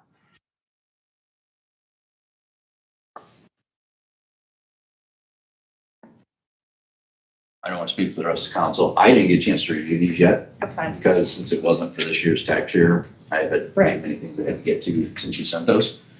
But That's fine. I would welcome questions, later on before we have to come before you to get asked for lit. So that's Part of the reason we're here is because state made changes and we are going to have to ask for local income tax. The document I handed out today, I decided would be good for you to see what percentages of our different components of income that we have. Lit equals almost 1/3 of our income. It's around 30%. So any loss of that's could be significant for us in Carnegie, any library in the state actually. And also because of changes in property taxes, the circuit breaker, our circuit breaker ran between like $540 a year to $720. For 2026, it jumped up to $19,750. So fortunately, we're able to absorb that right now, but I think that number also is going to go up as, you know, different portions of Senate Enrolled Act 1 goes into play. As it phases in all the way up to 2031. Yeah. Yes. It's also my understanding, starting in 2028, we're going to lose supplemental lit. And ours has been anywhere from like 23,000. This is the last 3 years, anywhere from 23,000 to 49,000. So the way I'm reading state law is we're going to lose that starting in 2028. So that's another, I mean, supplemental, yes, is supplemental, but for, you know, it is a chunk of money. So, but prior to the changes in 2026, I just want to tell you guys, as a library, and when Sherry became director, we have worked to look at our budget, to look at, you know, the things or services we're using. Are they, can we do better? Can we get it cheaper? You know, that sort of thing. Is it serving us well? Just one example is for 2026, we went with a different insurance carrier and was able to save almost $5,000. Cleaning service, we're doing that instead of an employee when that came about. Just wanted to highlight maybe some potential future capital expenditures that we will have that we need to save for the future. Now our building is newer, but it's also, as it ages, as everyone knows, you're going to need more capital expenditures to do that. We know we're going to need a new roof in the next 5 years. Haven't even started quoting that yet. We've got some time, but we know that is going to be our most immediate big need that we will have as a library. You know, and these are just things we know down the road we'll need. Like, you know, we have the original bathrooms. Yeah, they're 23 years old. They may last another 23 years, but we want to be responsible and make sure we have money in our rainy day fund for those things. And you know, just with the changes coming down the pike, we're going to have less chance to, you know, save for those type of items. So bathrooms, parking lot, we're maintaining, but, you know, we all know it someday they need major overhauls. So, and again, there's just things we can't predict that happen to our buildings, so that we want to be ready for. We've already, in the short time we've been in this building, had to replace the boiler twice, you know. So we were able to do that because of good fiscal responsibility. You know, we didn't have to go to the public and ask for bond. We never even do it without that. We'd love to be able to continue that in the future despite the loss of things. Can I take a couple of minutes to highlight some good financial practices for libraries, or do we need to move on? No, I had a quick question. Yes. I don't know if you told me when we met, but what year is that building? It was finished in 2003. So it's newer, but it's not, you know, things are starting to happen. Yeah. So, like I said, the roof, you know, because it's just got. You had a major project. Yeah. So just some good things for financial practices for libraries, and a lot of this is coming like from our Indiana Library Federation, which is just an organization that supports libraries. They recommend that your staff pay be 70 to 75% of one's budget. We are well below that at this point, but you know, staff is an integral part of any library. We are required by the state to use 8% of our budget for circulating materials. So we also have been fortunate in the past to, we're on a rotating schedule to replace computers in our server. Again, to keep up with technology as it changes, and for our patrons, especially those who come in and use the public computers because they don't have access to that. It's good to have a cash operating balance equal to at least 50% of your expenditures because, you know, our biggest portion of our income comes twice a year from property taxes, comes in, you know, June and December. So to have cash on hand so nobody has to go borrow, that's a good thing. I also just want to highlight, we've had clean audits through the years, we've had low staff turnover, we've had active board of trustees, and good checks and balances. We've got good internal control policies, I feel, that minimize loss of cash and other misappropriations, like good receiving of books, you know, that, just that process of all of that. And I did not put it on the document, but less than 1% of our income comes in cash. So, and with that, I just want to say there's no way to measure financially the well-being of citizens when they come in and use their services. So I can't account for that on financial statements. Some of that you'll see in some of the stats, but the fact that we helped them, you know, that sort of thing. So, and one last thing, you know, well over 20 years ago, the board at the time and the community invested in the Fremont Public Library and made it what it is. So we just, as we go forward in the future, just ask for your help to minimize the things that the state has put on us that neither one of us asked for. So, you know, we want to continue to grow programming. Things change. I mean, look at technology. When this building was built, ebooks were no thing. You know, and yet we provide that. You know, that's just one item, one example of things that we've had to shift and change as a library to serve the needs of our community. So thank you very much. Thank you. Any questions, I guess, before we go? So, yeah. Sonia, would you like to speak? Sure. So the handout I gave you is a 3-year overview of the of our financials. And I updated a little from what you had been emailed. I put the supplemental and the lit together rather than having them separate. But basically, we're kind of the other library finance end of the spectrum from Fremont, just as far as what we have in reserves. Really, all we have probably less than 100,000 in reserves right now. The library board does know that fundraising is going to have to be part of what we do going forward. But property tax is about 60% of our income, and lit is about 32 or 33%. And our personnel expenditures are well under the recommended 70%. They're under 60. We have had a little bit of turnover in the last 2 years. We've had some people at the higher end of the salary range retire. And so we have some newer people that have come in at the lower range. So we've both reduced the size of the staff and also the overall cost of the staff has gone down. But yeah, losing a big chunk of lit for us would be it would change what the library does. So we're hoping that doesn't happen. And we also had a similar jump in what our tax cap was. It's been like $800 to $1,200 over the years. And this year it was, I think, 25 or 26,000. And we also expect that to continue. So. I'm really impressed that you guys know those numbers.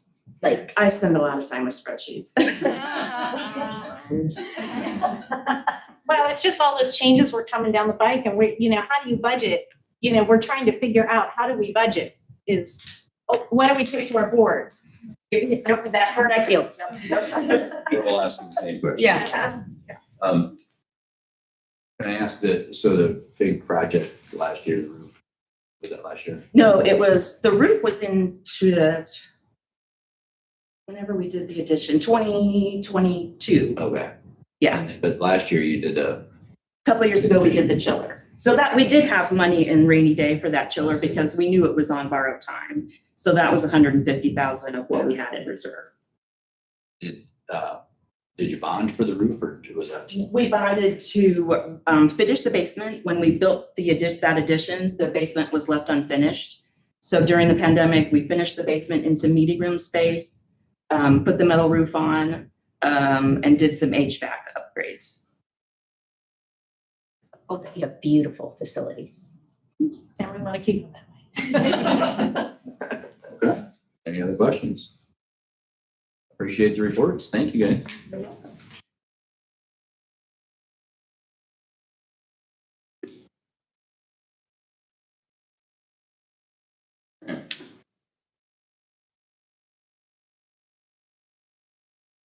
Morning. Morning.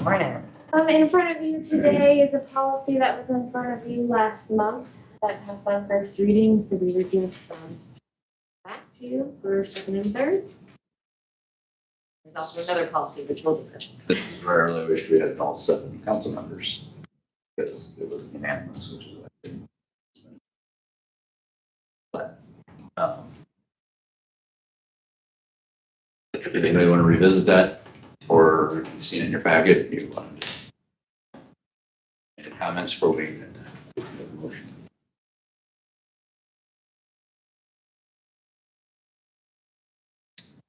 Okay.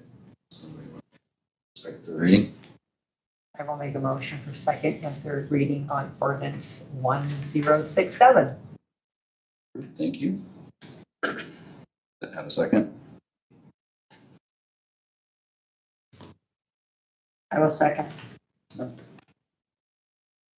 Okay. Said on second and third, or just second reading? Second.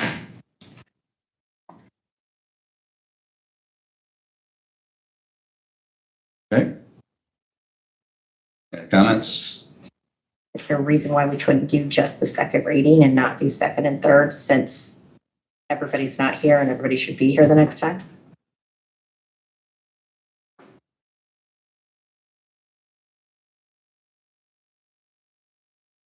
It's probably a good idea. It's because they tried to be here. I hate to postpone things for you, let them bump it, but I just, that's probably good best practice. Okay, so I'm gonna change my motion to be for second reading. Move to approve ordinance 1067. So do you want to? I will amend my second as well. Okay. All right. All those in favor, raise your right hand. 4-1.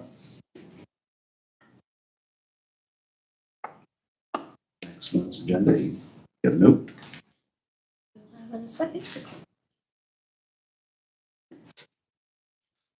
While she's making that note, yeah, ordinance 1069. Yes, this was brought about, due to trying to streamline some claim processes in the auditor's office. So I'm going to defer to the auditor on this one. It had to do with the tip amount and having to break that out with the claims process and having it figured out. So. So when tipping, So it was, the amount was $60 per day, tip not to exceed 15%. From what I understand, and Kelly, correct me if I'm wrong, is that every single time a receipt was submitted and the tip wasn't necessarily broken out, it would have to be broken out by the auditor's office, creating additional workflow processes. So I don't know if there's anything else that you needed to add on that one. It just simplifies it. It's not changing the amount. It was still $60. It remains $60. It's just if you have $30 and you want to leave a $25 tip, you're still within your $60. But it's going to simplify. You can't go over. but it doesn't mention tips in this ordinance. No, just remove. So the previous ordinance said that anyone who was tipping couldn't tip more than 15%, that's correct? Correct. Yeah, and that, the last specification where it says the other meal allowance is $60 with itemized receipts minus charges for alcohol, tip not to exceed 15%. That's the tip not to exceed 15% was removed. We just took that out. Don't we want to cap that? I don't want to use taxpayer money to give you a 50% tip. I agree with that. What were the other difficulties there? Ian was the one doing the calculations on that. Yeah. Could you just have you don't get reimbursed unless it's broke out on your receipt? I mean, right? If you don't get We it tried broke that. out, We tried that. then deny claims. If I don't do things correctly, I don't get my stuff back. I mean, the government doesn't have any issues slapping my hand. Denying a lot of those claims. I don't agree with not having a max tip percentage. I don't either. It's not,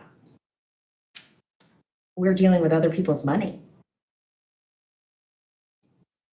So in other words, if you just had to go use your stipend because you had to eat a meal out, you could save the county money by just tipping 15% and maybe only spending $30, but oh, well, this person was really good and I've got $60 to spend, so I'm gonna give them the balance of what I just spent. Is that what you're thinking? Yeah, I'm just thinking. I bring cash for that to tip over, tip in general, but especially if it's over 15%. I've never turned anything in, so I don't even track it, so. But, I mean, they're already having to break it apart for you if they decide to have a drink. I mean, I've set at tables with other, where you get it separate. I was told you can't turn it in if it had alcohol in it at all. Right. So I understand the burden, but I think the burden should be on the employee. It's not a hard burden. So if they have an itemized receipt, then the auditor's office isn't having to say, okay, well, food, well, how much was 15% of that food? Is that tip more than that? Is that what you're saying? Yeah. And because alcohol impacts the sales tax and the tip, I think it ought to be like, I've always heard, if you want to have a drink, it's a separate check. You It have does to not ask. get turned in to the auditor at all. I agree with that. Mhm. I mean, I've sat at a table with an AIC where the waitress had to work through it, but we each She likes got, that every separated check. she separated it out. She understood that that's what we had to do. And we understood that if we wanted to be reimbursed, so I typically don't get reimbursed because I don't want to make them do that, but I get why there's an option. I get it, I don't believe that it should fall on the auditor's office. No. Did the committee write this? No, it was just a request from the auditor's office due to processes, and it's just the one thing that was struck. Well, I like ironing out the process for the auditor's office. I just think we need to revisit some language in there personally, but that's just my personal opinion. Okay. So I'll ask for a motion as the ordinance is currently written, and we'll just go from there.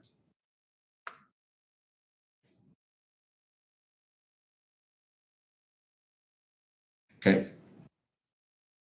We have no motion at this point.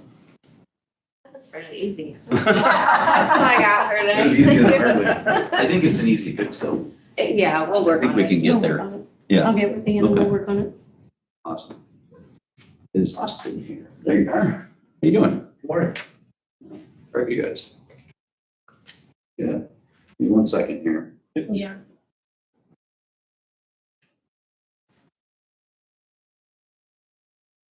You ready? Just speak.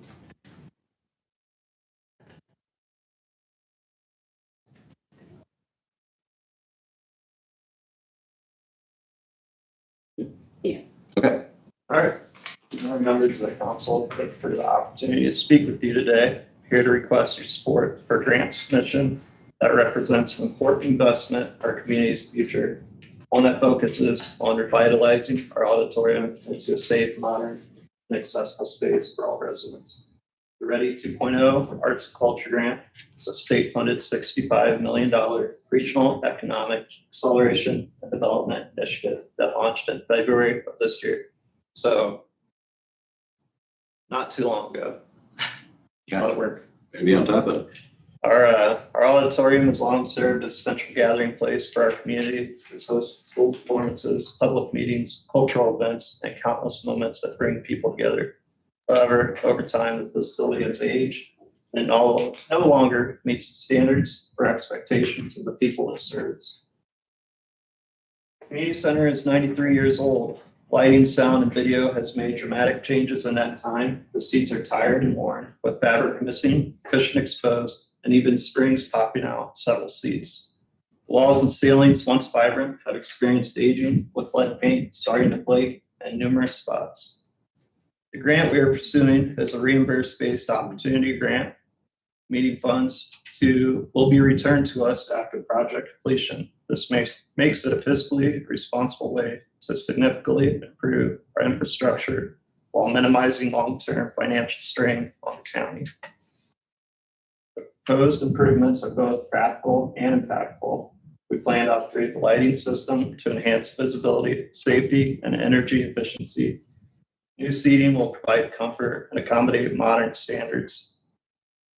Updated sound equipment, projection systems, along with the new screen will ensure that events from public presentations to performances are clear, engaging, and professional. In addition, the auditorium will be repainted, creating a refreshed and welcoming environment that reflects pride in our community spaces. Most importantly, this project includes critical accessibility upgrades by installing ADA compliant pads and improving wheelchair access. We're ensuring that all members of our community, regardless of mobility, can fully participate in events and activities. Accessibility is not just a requirement, it is a responsibility. And this project helps us meet that responsibility with dignity and respect. This revitalization is more than just a renovation. It is an investment in community engagement and opportunity. A modern, accessible auditorium can increase usage, attract new events, support local organizations, and create a space where residents feel connected and valued.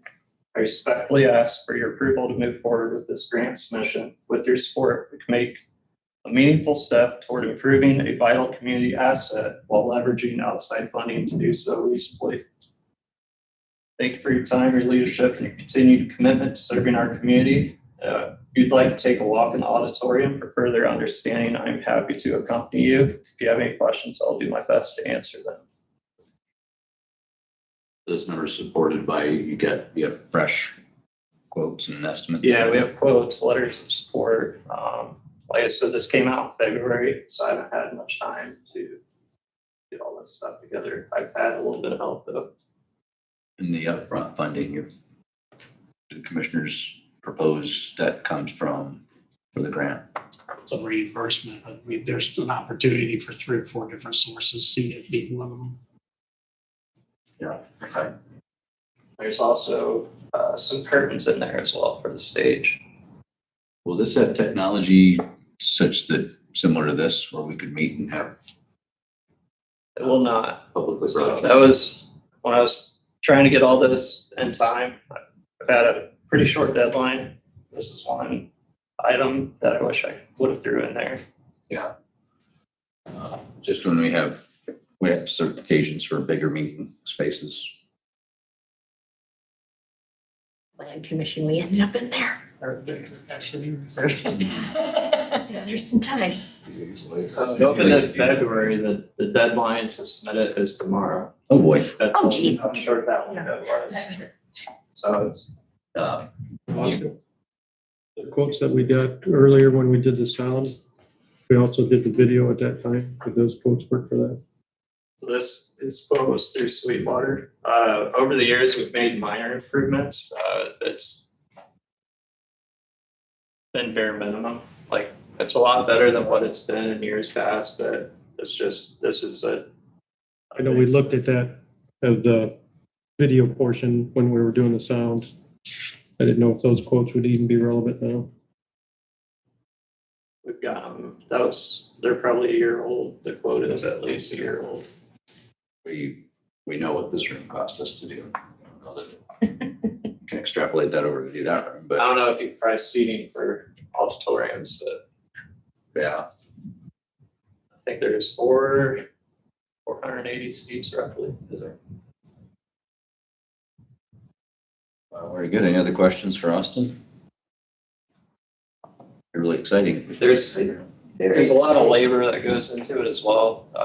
Most of the work to like the walls and the ceiling has to be done from scaffolding as well as like the audio equipment. So when you factor that in, that's a lot of the cost too. Is it going to require anything from our county employees to help facilitate getting that done, or is it all subbed out part of what's in the grant?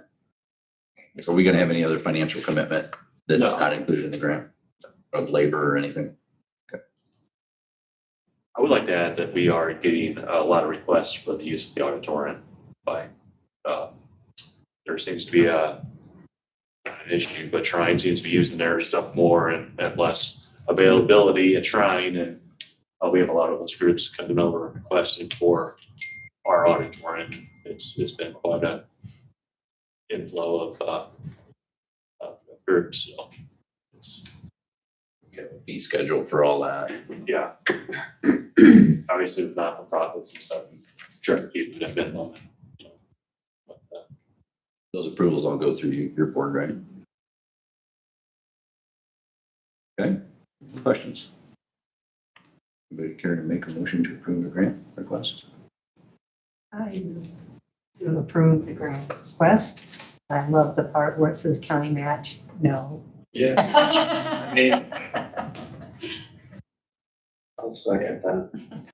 No? You have any idea, did they give you a timeline? They told you a due date to turn it in. Did they have any kind of timeline of when we'll hear? July 1st. July 1? So we won't put anything in motion till we know. There is a stronger case for like a matching that it's a reimbursable grant, 100%. But if you have matching funds, you're probably better off to be approved. But we're just seeking 100% reimbursement. Maybe with that short time.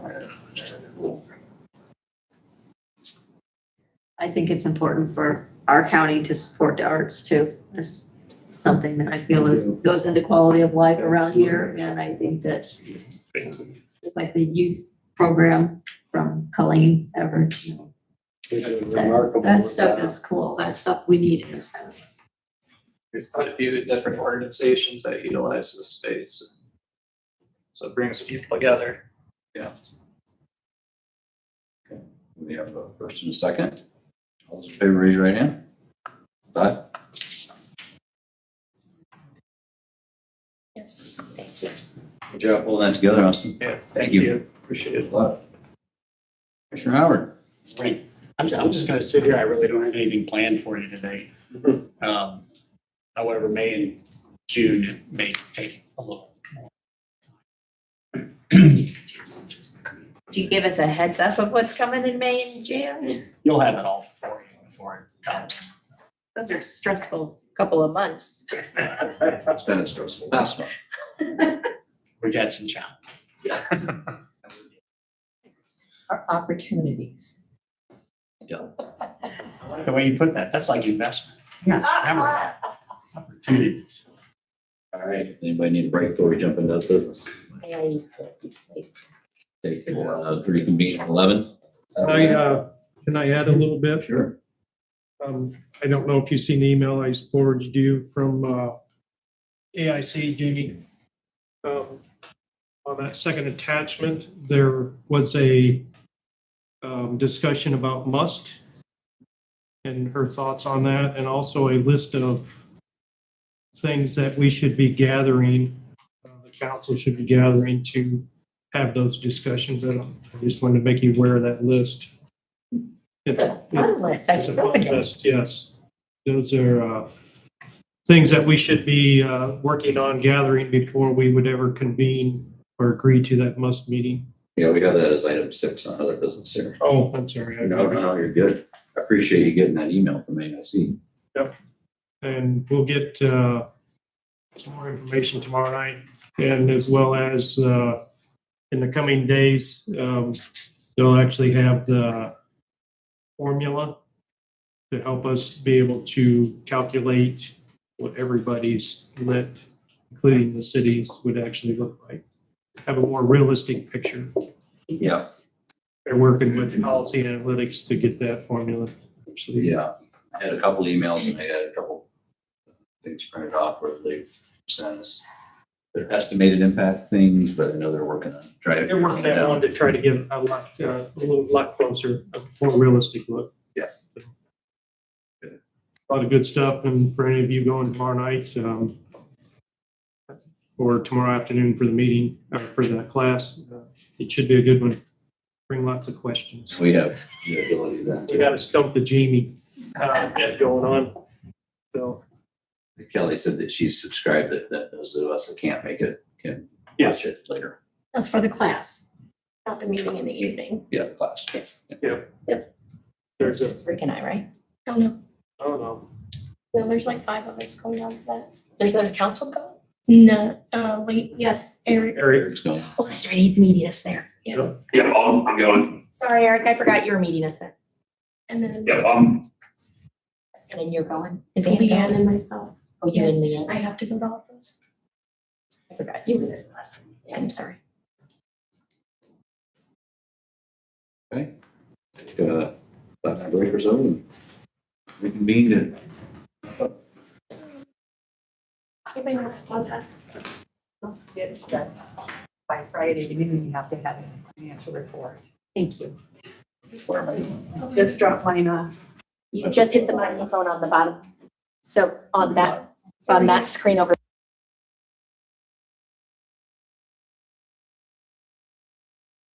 That one over there on that I can screen. get to that screen now. Oh, there we go. There you go. You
I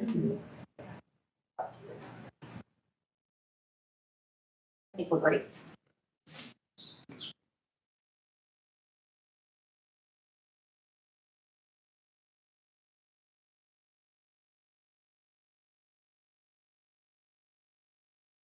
A lot of pages.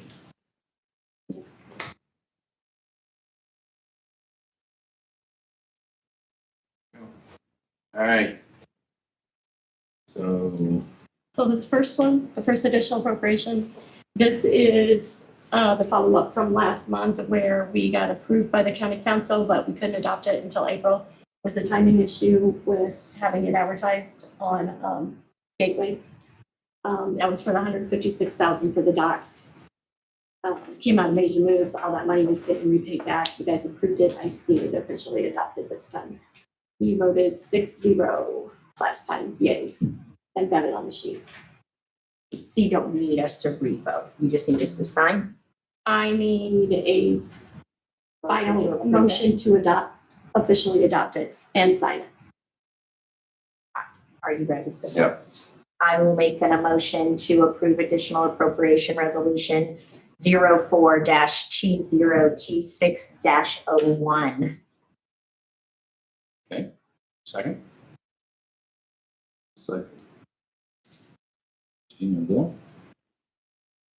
All those in favor, raise your right hand. 6. 6. Next additional appropriation, 4-2026-02. So I think you were telling me, Kelly, that you have to provide all this extra detail on those now. Yeah, the state changed the way that I have to input and upload to Gateway. So now on every single additional appropriation resolution, you will see all the fine detail. I'm so sorry, but that's so cool. You want to type them? No, kids, it's awful. No, but it will make them make a heck of a lot more sense. They do, I know. Yeah, so. I just wanted to give you So props. Lisa, that's probably, I think you're the one that caught my typing error with changing the number because there's a lot of copying and pasting going on I now, going understand. back and forth. But that is why these look different now, and they will probably all be 8.5 by 14 now. Okay, So sorry for you. state decided they wanted all that in there. So I said, okay.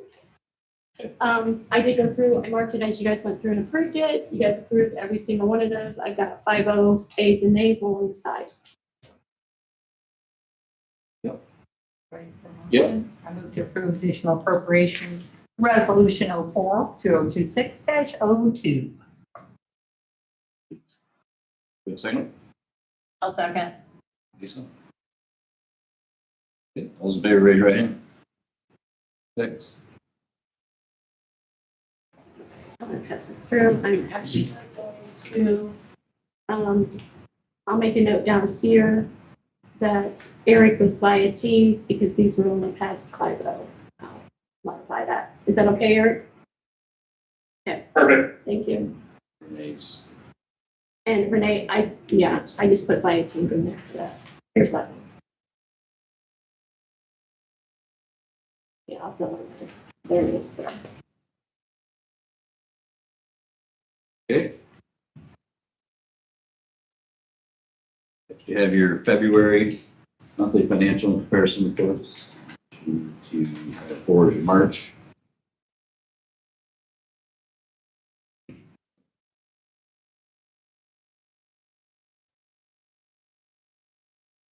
Patients on you. Any other questions on those? Yeah, we answered the question about major moves, which is great. Yes. Thank you for that. You're welcome.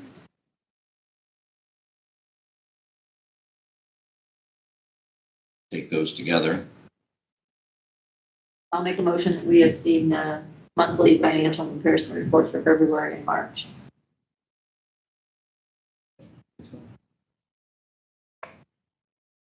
Second that. Bill. Okay, all in favor, raise your right hand. 6.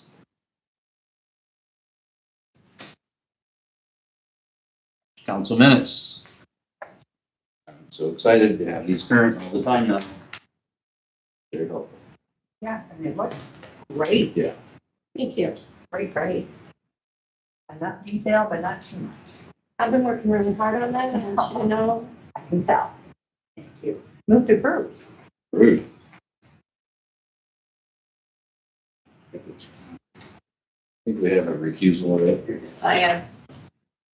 Okay, Lisa's recusal. You want to make a note on that? Yeah. Have a second? I can second. Tina? Okay, all in favor, raise your right hand. Okay, Stephen. Bless you, bud. 5. 5-0.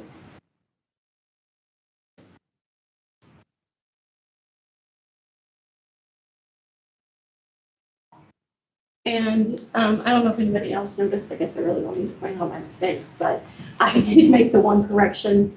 I had second paragraph of the Pam Feller stuff, I did have 6,200 type in there. I did go back and make that correction, but I didn't resend stuff out after that. Didn't notice about it. Item 6, county council member participating in the municipal unit strategic task force. Member, must is the acronym. Right now, there's language that this needs to be formed by October 1st, I think it is. I just don't know that we have any urgency to this right now. We can have discussion on who that council person would be. Should we be participating in that? I think there's a lot of data, like Rick was saying, that needs to be collected and brought forth. And a lot of questions to be answered by the legislators. And I've also heard a lot of talk that, potentially this is just their exercise to see how well we all work together as communities.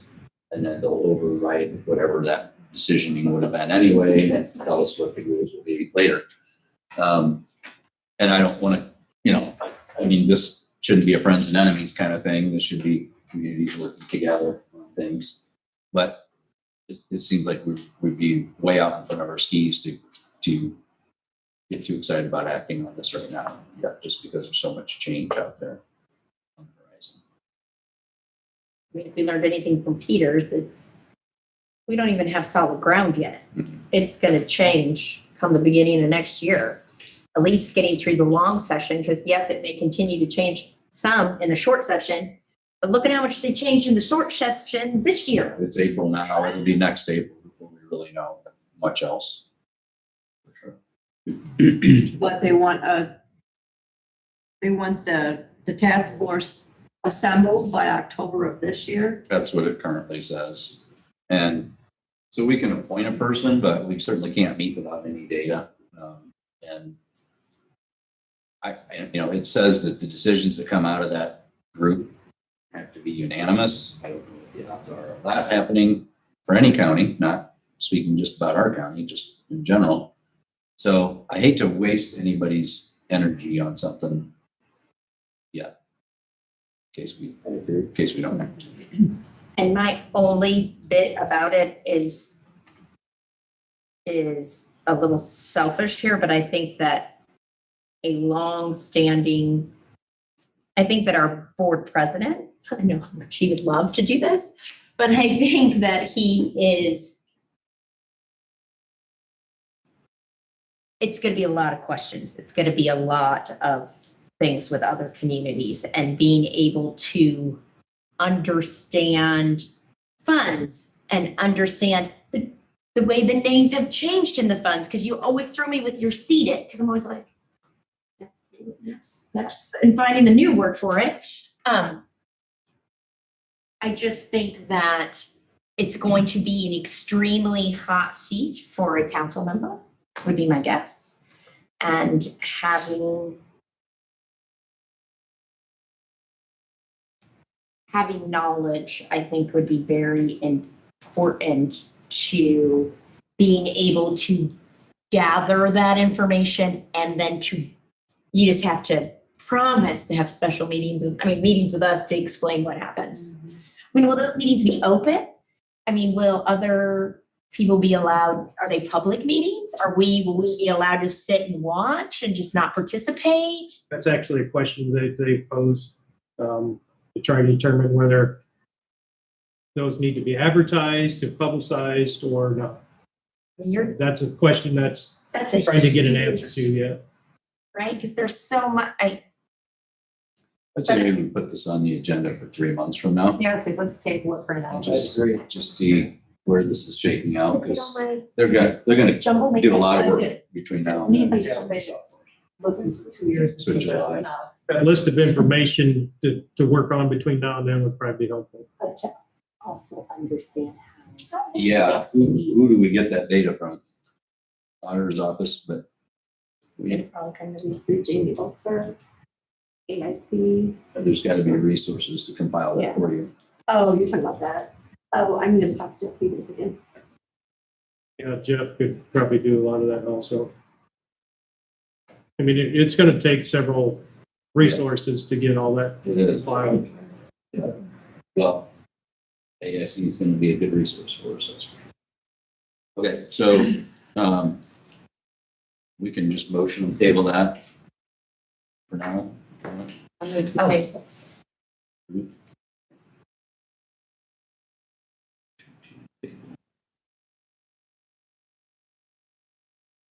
Okay. We have a second? I'll second. I guess, auditor put it on our agenda in July, unless something comes up, we can discuss it even sooner than that. Give everybody time to do their work. Okay. Okay, all those in favor, raise your right hand. 6.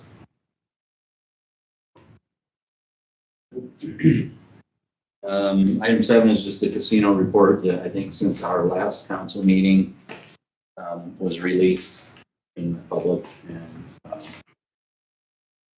just wanted to comment that, at different points of this, we're gonna be approached by a lot of different thoughts and opinions on this. I'm not here to tell you what your thoughts and opinions should be. I just think that as a council, this is a long way off for us having to act on it or take an opinion on it. So, yeah, just right now, I'm just, leaving this alone, but just putting it on your radar that, should just move forward for us. And then a lot of the discussion around the numbers and all that kind of stuff will transpire, but I don't think it's appropriate right now for us to start talking about the impact one way or another. So my question to that is, it's gonna be on our ballot in the fall, correct? Yes. No matter what, it's gonna be on the ballot? Yes. Has not been decided.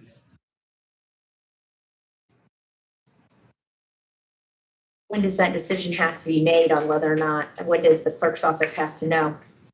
First, August 1st? it has to be decided whether it's gonna be on the ballot or not. That decision comes from, Commissioners. By June 1st, we have to have a, I'll have to have a resolution. Resolution approving. Sorry, I was- Approving or denying the, well, if it were to go forward, there would have to be a resolution approving the question on the ballot. So June 1st, you approve putting the question on the ballot. By August 1st, you have to approve by resolution, not question, be certified. 2 resolutions approved by the commission board. but your intent, again, I know it's not been decided because you haven't voted on that yet, but your intent is that from public statements is to put that before the commission board for a vote soon? Yes. And we won't have any discussion, there's no discussion on how that's gonna impact. There's none of that is at all for us to hear or to understand before that date?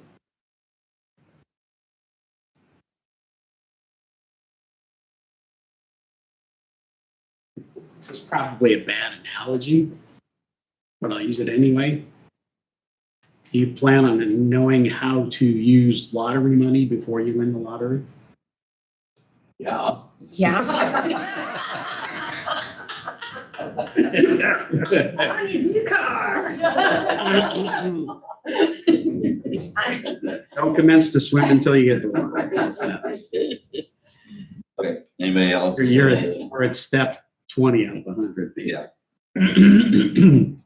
Everybody good with that? Good with it. It doesn't sound like I have Have much to say, do much say in it. Bill, Benny's that line, you want to be a benevolent dictator? Well, yeah, you do have say in it. You'll have a vote if it makes it to the ballot. If you choose to vote.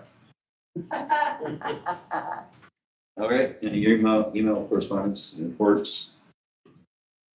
If you all didn't receive any of those, you have IDOC. You have my email regarding this casino report discussion. You get your wheel tax distribution reports. The LKI email regarding the feasibility study, ICCA, HEA 1210, must. Economic Development Corporation's Invest to Ben monthly newsletter. You received the email for the meeting with Jeff Peters and United Way April newsletter and Soil and Water, which those go. And an interesting couple conversations just outside of that then on just interest earnings in general. And I think our municipal consultants kind of said it all too, because we came from a long period of no interest earning environment into strong interest earning environment. And then that's, declining, but it's had an impact on our balance in general. And, my conservative view is make sure that we're adopting to the council is not counting on that interest, like the statement of cash flow from operations, to sustain our personnel levels and our raises or whatever we're doing. Jeff countered that to me with the normal environment is an interest earning environment. Not interest earning environment, even though it's so long extended with artificial. That was a good point, I thought, on this part. But not at the rate in which we work. We just have to, decide what risk we want to take, counting on that.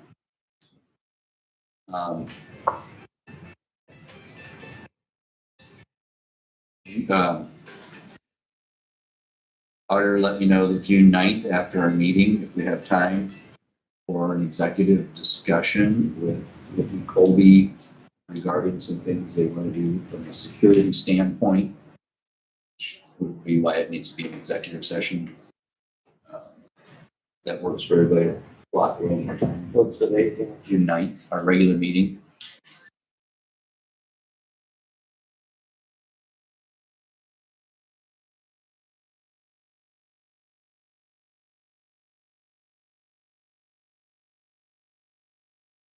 Okay, I'm just gonna rifle through my stack here and make sure I don't have anything else. If anybody else has anything else for council, it would be a good time. But we had this correspondence on the Hoosier Boys Day.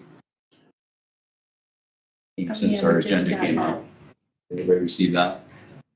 And I just got another one today. That date, I believe they said, is incorrect.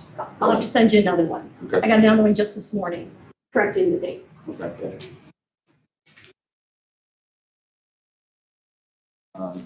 Yeah, for those of you that are able to make the meeting, Tomorrow.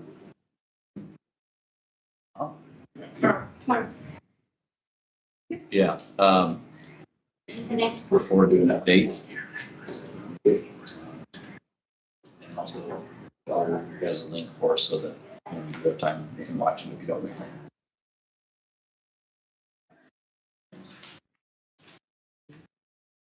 Anybody else have anything else for council? That's the end of my list. Good.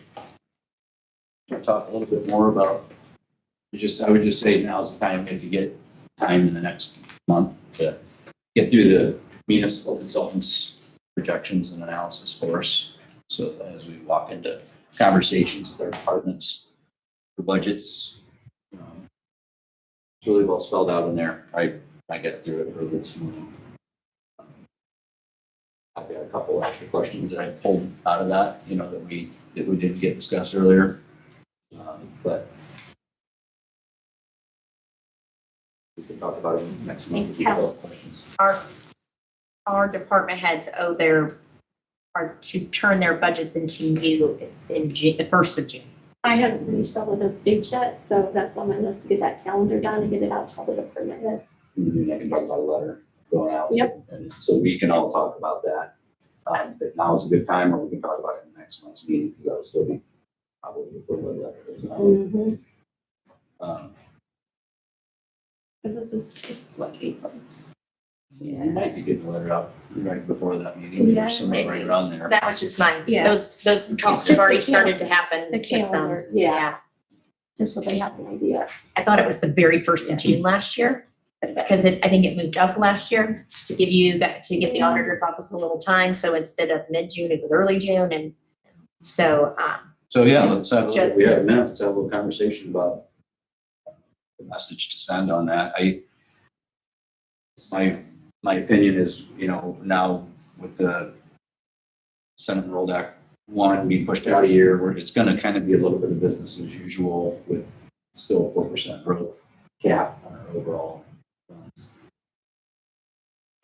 And, you know, we've done a lot, but looking at our cash burn, once you get through thing here from Peters, I think will give you an instinct for,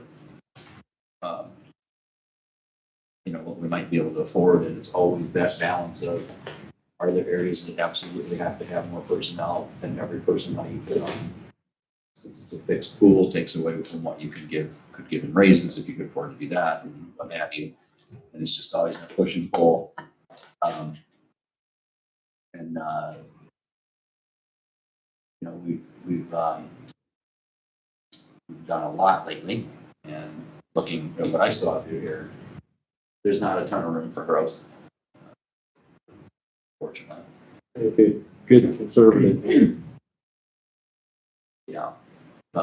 We kind of put ourselves in a cash burn situation Yeah. for the last couple of years because we felt wages were very important. And I still agree with that. I think I see that maybe cost of living, they say it's like 2.8, the increase. So I guess my thoughts is we can try to do a 3% increase to employees, but that's probably gonna mean no new employees.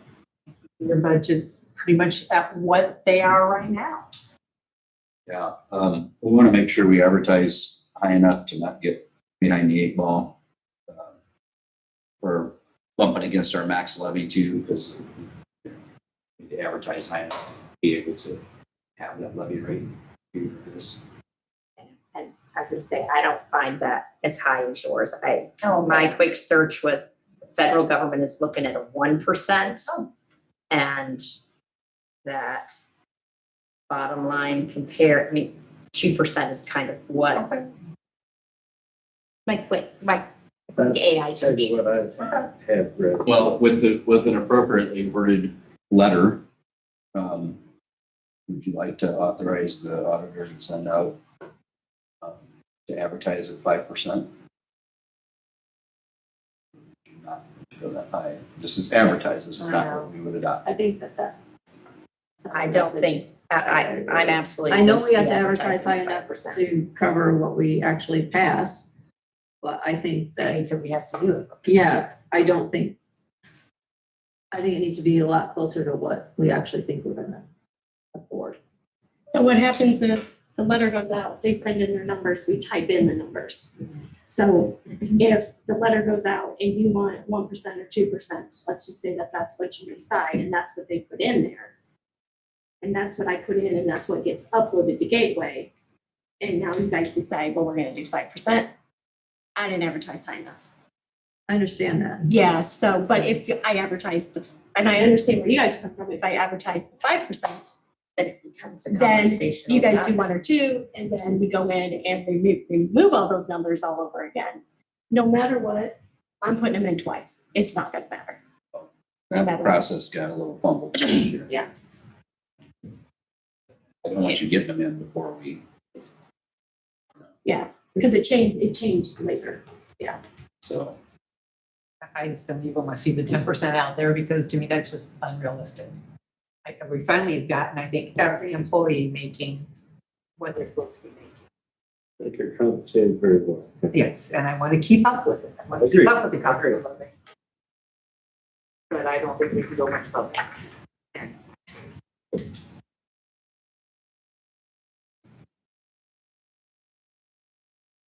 I will type in whatever you Well, I guys mean, decide. it's for the group to decide.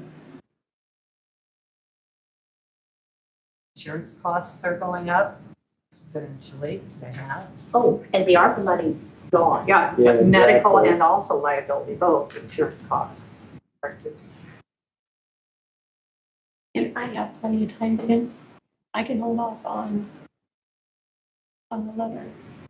If you don't, yeah, okay. I'll look at the calendar. Anyway, we have time, we'll throw our thoughts around there, but I think what I'm hearing is below 5% and that's something and land somewhere. Appreciate your thoughts on that. All right, anybody else have anything else?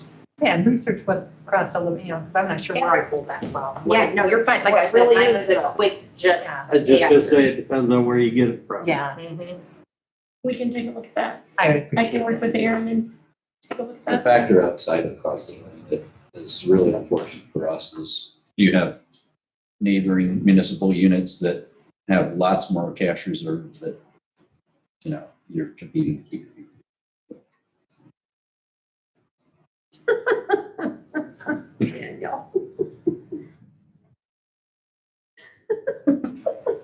This is just wordsmithing. All right, anything else? Motion to adjourn? Motion. On your turn. Thank you, Otter. Here. Really good meeting. Have a good one, guys. See you tomorrow.